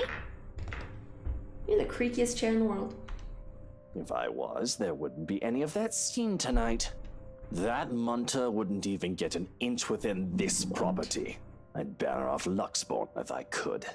Fucking Munter. That's brutal. That's brutal. Oh my god. Like, I just don't like that they're like, oh, this is the real Luke Wright. Like, this, like, he's a soft boy on the inside. It's like, no, he's still a shithead. Fuck off. He probably pawns everything off to their servants and Hannah. Anna, pompous elitist douche. See, now you have these good moments. Did you just come out here to lecture me about it? Because, Daisy, I can already feel one coming tomorrow. I don't need to hear one from you tonight. You are a very unpleasant man. So I've been told. Will that be all? If so, I suggest you go back and join every bloody goss in that room. Not everything. An unpleasant and frustrating as unpleasant and frustrating talking to this man is, he deserves the benefit of the doubt at least. The questions and criticisms aren't lacking, of course. Right at this instant, there's only one that comes to mind. I mean, there seems to be 2.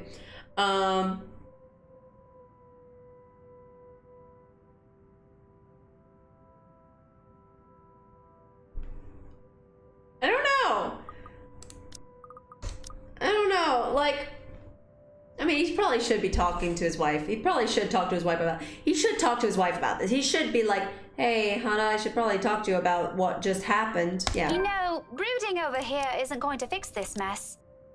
Again with the lecture. Will you stop calling it that? Very well, what should we call this then? A heart-to-heart? Please don't, I might puke. And just so you know, I don't want to talk about feelings. Ever. This isn't one, all right? It's just a friendly concern. Yeah, like, I do want to know the answer to it, but at the same time, like, I'm sure that we'll find out when we're on his route, you know? Like, when we find out on his route. And, like, but, like, the annoying thing is, when we tell him this, when we're like, hey, do the thing where you talk to your wife, we know he doesn't, because we know that the next day, she's like, well, we didn't see him, you know? You know? Bloody hell, can't you just take it for what it is? He pauses at that. Suddenly, he doesn't know what to do with his hands, and in the end, he simply stuffs them back into his pockets and sulks. There probably aren't many people who tell him that. He's a difficult man to get along with, after all. I honestly won't give him a second of my time if I didn't see a different side to him. Ugh. Oh, how do we know what happens on the next day? So So what this game does, yeah, no, don't worry about it. What this game does is we go through each of these people's story. So we did Isabella, Hannah, Zach, Marianne, Rebecca, but it's not like sequential. It's not like we saw the beginning here and then middle, end. It's like we saw dotted between the days, like beginning, middle, end of Isabella, beginning, middle, end of Hannah, beginning, middle, end of Zachary, beginning, middle, end of Marianne, and beginning, middle, end of Rebecca. So through Hannah's one, ooh, what's a Rashomon? What's Rashomon? What's Rashomon? What's that? That sounds good. Okay. But yeah, so like Hannah's one, afterwards, she, like the next day, she's just like, well, he didn't come to see me at all. Maybe we should have a divorce. What? And he's just like, yeah, sure, cool, whatever, bitch. Because he's a shit. Dealing with him requires more than patience. When the awkwardness passes, mostly coming from him, he merely glances away. But the tightness in his shoulders is eased when he speaks again, despite his rather rude choice of words, none of any venom to it. Friendly concern, right? Oh, it's a movie. Interesting. Ooh, that sounds fun. While we're at it, I should mention that Hana used to call that Viper friend. Now I think she might want to strangle the Munter if she sees her again. I don't know what... Munter always felt like so heinously, like, mean to me. Munter just has so many implications there. Oh, I hate it. After she's done with me, of course. I doubt she's going to do anything like that. What do you even know about this?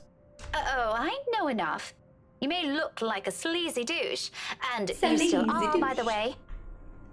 It's almost comical how fast his face shifts from mild to disdain to offended, but I don't let it distract me. Interesting. These things need to be said, and he needs to hear them. Even though they're coming from some meddling stranger. But you have your few good moments. No. I might even say that you're a decent person. No. If I'm in the mood. No, Rebecca. Go. If you really love her, you've got to try and fix this yourself. Maybe tomorrow. Luke. Daisy, did you see her earlier? Was that the face of a wife who wants to have a chat with her cheating husband? Meow. Meow. How you doing, babe? Oh, yeah. No, Munter is like a very, like, I thought that it was Scottish, but it might just be British thing. If you're a fucking Munter. I've always hated it. It's like, normally it refers to unattractiveness as the main feature. More often, they're more often not refers to women. It's just such a gross word. It's such a gross word. You fucking Munter. Yeah, right. He might be admitting that he cheated. Maybe. Oof. Well, at least you admitted you did something wrong. There we go. Good for you. Becca. How about a star? Would you like a star to go with that good deed? Don't get used to it. Do you realize how awkward this is? Yeah, I think that as I say, I thought it was just Scottish, but it might be a British thing. Oh, I do. Before I've even thought about what to say, I've known that there are only two ways this can go. All things considered, it isn't as bad as I've assumed. However, there are still some things my brand of encouragement can't fix. Like, I don't know. His marital problems, first and foremost. His attitude follows right after. Like, here's the thing. Like, even if that isn't his baby, he's still cheated on her before, or we can assume, because I would be hard pressed to, because like if we had let him, he would have slept with Marianne, and like I am hard pressed to think that was like the first time that this man had done that. So like he, no matter what, he's still a cheating bitch, you know? Concerns aside, I can't help with those. Those are things only he can fix, and it's definitely not by standing around here bantering. Don't worry, I was just about to leave. Feel free to continue with your brooding once I'm gone. I'm not going to tell anyone. Cross my heart. You think this is funny, Daisy? Laughter is the only response I give him. With a slight wave of my hand, I end it right there and walk away. TLDR, stop talking, stop sulking.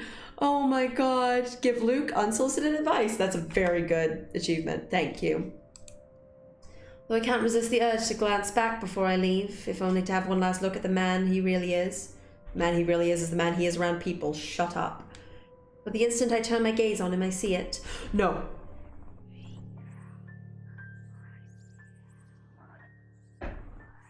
Looming, hovering over his... Okay, this is fine. This isn't that spooky. This isn't that spooky. Hovering over his shoulders, drawn to him like a moth to a flame. The first time I stepped inside this place in search of Isabella. See, what I don't like is that it doesn't seem to be trying to hurt him. It never, like, everyone else that's been like this gets like choky and bad. Like everyone else, it seems to start to hurt and it's not trying to hurt him. And I don't like that. He was there too, wasn't he?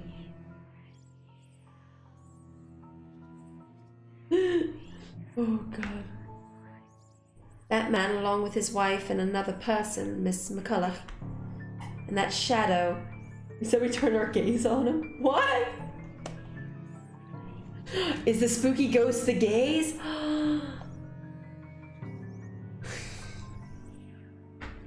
If this is just the embodiment of like fucking pure homosexual anger, I'm very into it. No. A woman now. Her, no longer a dark blur. Terror rushes through every vein in my body. Crippling sensation gripping every part of me, while she stares at me with a glare filled with nothing but hate and venom. It's like staring at the eyes of a woman I've unknowingly robbed of something precious. I try to say something. Like, shh, shh, shh. Turn the gaze on them. We'll be there. All the gaze enforced. Murder time. A warning. Before I can gather my wits and voice it out, someone shuts the door inside me. Behind me, whatever. As if to keep outsiders away from the secrets this mansion possesses. I don't like that it's not trying to hurt him. I don't like that it's not trying to hurt him. That's bad. I mean, it's good for him, but bad for everything. Okay. God, and Marianne's in the basement! As she was about to leave the party, Rebecca caught sight of a sulking Luke. She reminded him that brooding wouldn't fix anything, and he should be with his wife instead. Before leaving the embarrassed man, Rebecca caught a glimpse of a shadow standing behind him. The brush of fresh air against my cheeks does little to dampen the chill in my bones. By now, the sensation, the fear and disquiet, it leaves whenever I see her. It's familiar enough to me. What? What? Oh, this sentence is written very badly. But now the sensation, the fear and disquiet it leaves whenever I see her, is familiar enough for me. That was a badly constructed sentence, my dudes. Already it's made a home in my nerves. I don't even notice my trembling hands until I cross my arms in front of my chest. The cold from the tips of my fingers seep down through the thick material of my shirt. Neither of it helps bring together some semblance of coherent thought in my head. Like, yeah, I want to know why it wants us to hate him, but like, also, like, no, here's the thing. I know why it wants us to hate him. I know that it's going to be like, because like it's why he's the last story. It's either going to be like, he was like the cause of this the whole time, or more likely, unfortunately, it's going to be, he has a troubled past and you're going to like him in the end. I will not. I know I should. Someone has to tell that douche. I start walking back before fear can cripple me again. It's not wise, returning that is, especially after what happened. But Hannah's still an old friend, and Luke doesn't deserve whatever misfortune that letter might bring. I can't just leave those two in there. Isabella's right. She's real, and there's something she wants from everyone who's read that. Becca, where'd you go off to? If we're done here, let's go. Hi, Ash. My mistake. The second his voice cuts through the crisp night airs that I've allowed my annoyance to get the better of me.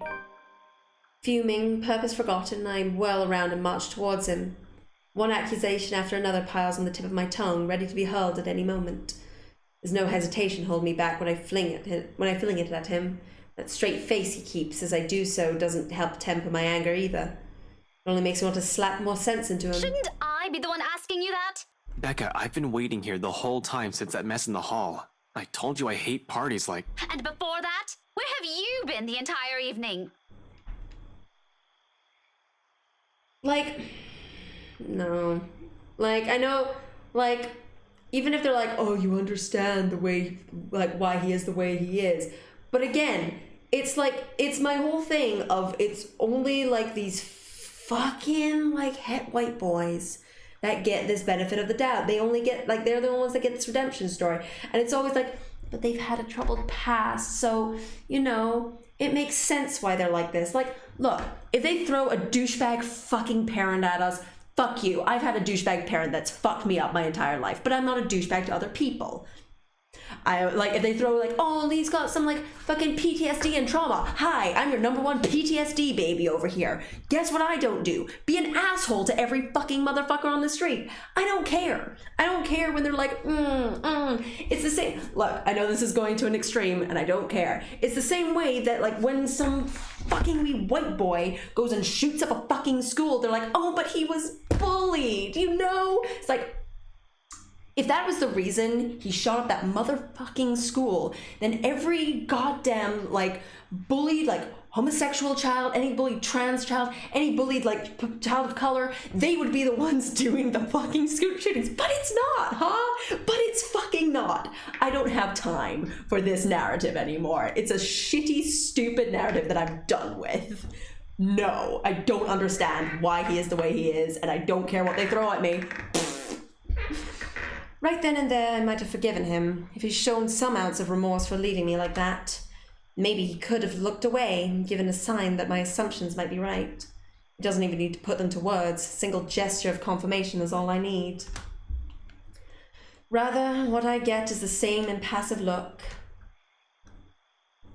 Seeing his vulnerable side is meaningful only insofar as it gives us a weakness we can exploit. I do like that. That is good to me. That's good to me. That's good to me. He does that whenever he can't disclose anything. He does that whenever he's lying. In the face of it, amidst a thick tension, a frustrated huff is the only thing I can summon. Be that way. Fine. Suit yourself. No more words. After everything I've seen and heard tonight, I'm already too exhausted for those. So, without speaking any further, I simply walk past him and stomp over to his car. Although before I can pull open the door, he calls out, one hand outstretched, a gentle weight on my shoulders. Wait, Becca. He pauses, brows furrowing and lips curving into a slight frown. I can almost see the gears turning in his head while he tries to piece together everything he wants to say. Before, perhaps, I might have waited patiently for those. He's not a man fond of using words to express himself. More often than not, any gesture of honesty will only come out blunt and coarse when forced. But today, for one reason or another, I simply can't summon that forbearance. Ashton, if you're just going to waste my time again... Becca, listen.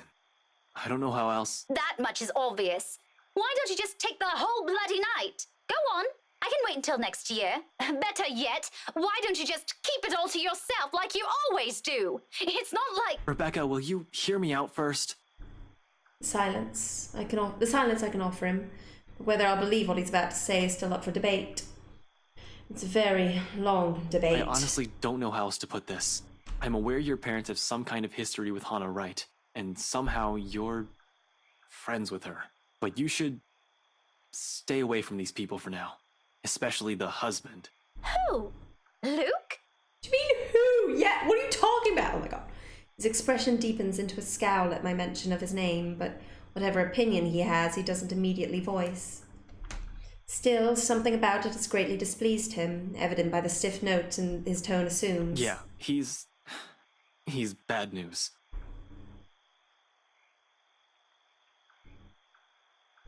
Okay. Honestly, these feel like the same question to me. What does he have to do with this and cared it for any reason? I feel like it's just like whatever the tone of it is. Okay, this is good. Like, look, there are a couple that I'm like, I know what I'm doing and I stick with the result no matter what. But I feel like this is one of those ones that is like, I'm just gonna choose whichever one gives us like a positive with him, just because like they seem very similar. They don't really infer tone to me, I guess. Care to explain your reasons? Okay, that one's okay. Okay. Like, yeah. I've not meant... Okay, apparently... Okay, well, that was the better one, whatever. Not meant for it to sound as harsh as it does, but anger and frustration have never been a good match in me, particularly in nights like this. It's not surprising when Ashton jerks back as if I struck him. For a fleeting moment, something akin to hurt darts across his face, his eyes narrowing and hands closing in tightly to a fist at his sides. Then swiftly he glances away and shifts his focus on the line of trees nearby, like an answer can be gleaned from the dark expanse. I'm really sorry, Becca. What's this for? For the party? The vague answers he continues to give? Does it include all those times before this, the years worth of it? I doubt its sincerity. However, at the moment, the forgiveness he's asking isn't something I'm all too willing to hand, furious as I am. It's frankly a wonder how I keep myself from raising my voice at him. We'll talk about this tomorrow, and you better have a proper answer for me by then. There's a brief hesitation before I step away, a short moment of wanting to say more, of waiting as if he has anything to add. Oh, my boy, my sweet angels, you've made the wrong pull. I do not give a fuck about Severus Snape. He always was and always will be an evil, treacherous asshole, and I don't care about his motivation. It's the same exact story for me. It's the same story of the, but look, he loved her. He loved her the whole time, and that's why. No, he was still an abusive shit to children. He was still a horrible racist. Well, not a racist, but you know, like the wizarding equivalent of a horrible racist. Like, you made the wrong pull if you want to endear him to me. No. No. He is another of the long line of, but he has reasons for being a shit. No. Fuck you. He does not have reasons for being a shit. No. Oh my god. He can pretend as much as he wants. I love you so much. I'm gonna make your child feel like shit. No. Severus Snape can eat my entire ass. Go away forever. And I'm allowed to say it. I'm a fucking Slytherin for days, motherfucker. But fuck him. He's only silent, eyes still trained at a distance. It's the last glimpse I see of him before I climb inside his car. If the door slams closed, with the same force as the anger I'm holding, the sound merely vanishes into the night unnoticed.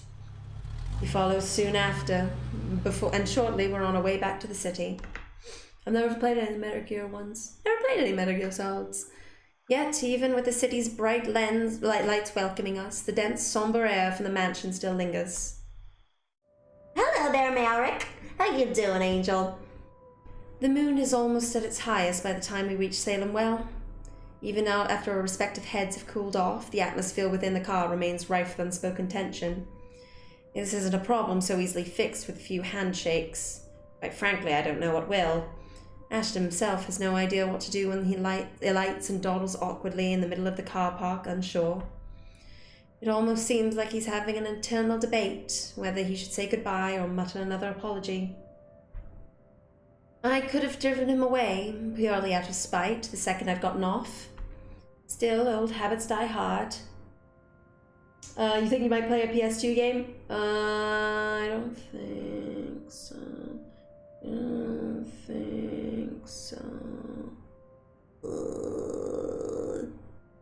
Oh shit, what?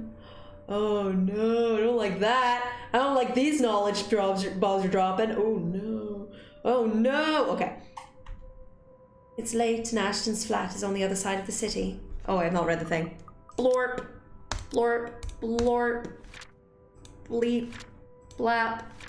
Bloop.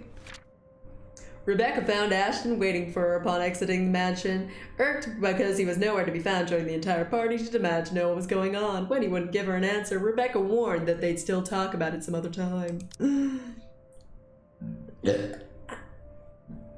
Nailed it. Irritation might still rear its head every time I look at him right now, but I'm not too cruel to put him up on another long drive, especially when he still appears as if he hasn't gotten any rest. You can borrow the couch. I throw the keys to my flat his way before a protest forms in his lips. Though he catches it with ease, he eyes it with a wary expression and shoots a puzzled glance my way. You haven't been forgiven. We're still going to have that talk, believe me. But I'm not about to send you out on another drive looking like that. It's late. Go get some rest. We're setting aside a lot of loose ends like this, but he appears to have accepted that reason, at least in the meantime. He does give me another questioning glance when I shove past him and pulling my mobile in the process. Where are you going? I thought... Yeah, you ain't wrong. You ain't wrong. Everyone wanted to bang Alan Rickman, and that's why people like Snape. I'm like, that's fair. That makes sense. Look, yeah. I don't think anyone reading the books was like, aw, tragic. But then they saw Alan Rickman, and they was like, get it, bitch, get it, bit it, bitch, fuck it, spread it on your toast. Okay.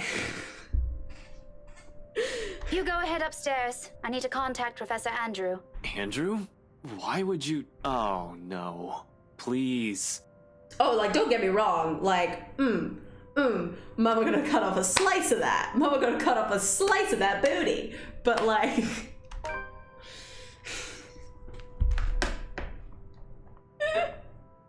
Okay, I'm back. Okay. I thought we already agreed that was a dumb Halloween prank. We need to bring in the old guy. Of course, he's still skeptical. It makes one wonder if he's even seeing anything at all. Figures his curse will stay away from the scoffer. Okay. But this is another loose end tonight that I can't just leave alone, Ashton's beliefs notwithstanding. Just so happens that it's one I can delve into using means other than taking a look at the mansion itself. Ashton, do you really think I still give a shite after that stunt you pulled tonight? Look, this stream goes to a lot of places, not least of which is in Miss Alan Rickman's booty. Look, if you weren't like, fuck it, get it, get it, yes, then like, what are we even doing? Like, I still hated the character, but like, girl. No, but this is... I'm glad that this is known as normal for this boy streams. This boy streams. God damn it. I spent so many years with him to know that this is about to turn into another argument. Before I can finish it, I cut him off with a firm raise of my hand. Look, I don't care. Same. There are weird things happening around here. And yes, it's Isabella's brand of weird. Ghostly voices, strange sounds, and a bloody woman sitting at the back of my car. You don't have to believe me. And I no longer have the patience to convince you, so just... I like that right now she's just like, look, I saw like 50 ghosts. Leave me be, Ashton. He doesn't push it, growing quiet instead, although I know he has a whole case of it prepared inside his head. But there's a reluctant shift in his movement when he steps away from our conversation. Short of climbing the stairs, he stops, turns to face me with an expression almost too... Also, like, fucking do not at me. He was hot in, one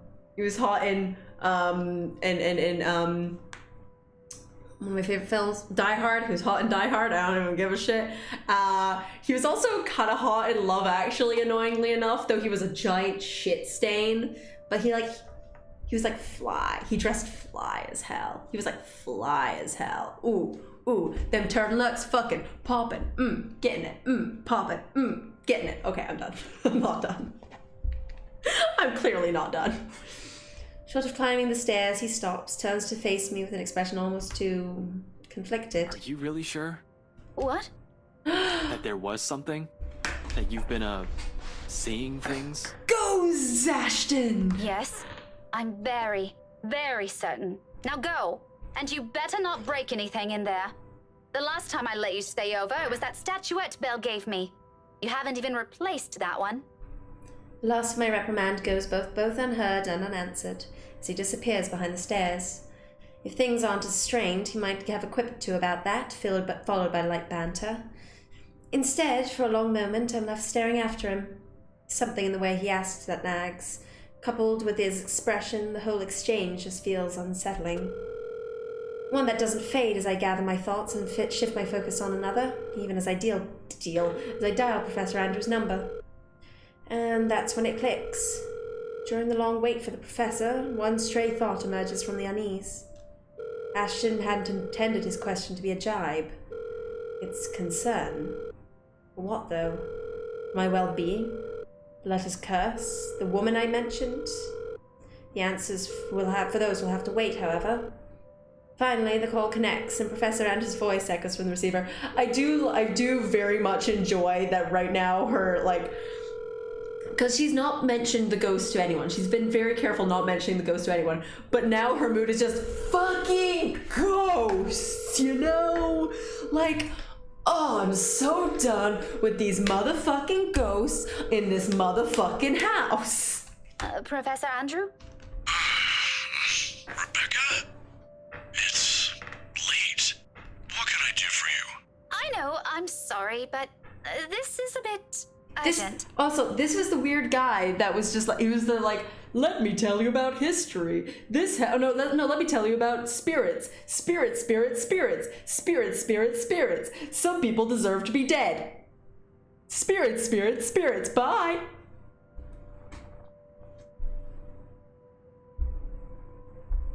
All right, Professor Andrew. He's a weird boy. After all, this is a more pressing matter. Our lives might be at stake and we're still in the dark. Actually, I was wondering if I could ask you to do me a favor. Ooh, what? Oh my god. Ooh, this is so late in the day. So late in the day. So this is... Oh, this is even the day after Hannah called her. This is the day that, okay, so this is the day that Zach goes looking for Ash in the Ermagerd mansion. Interesting. Interesting.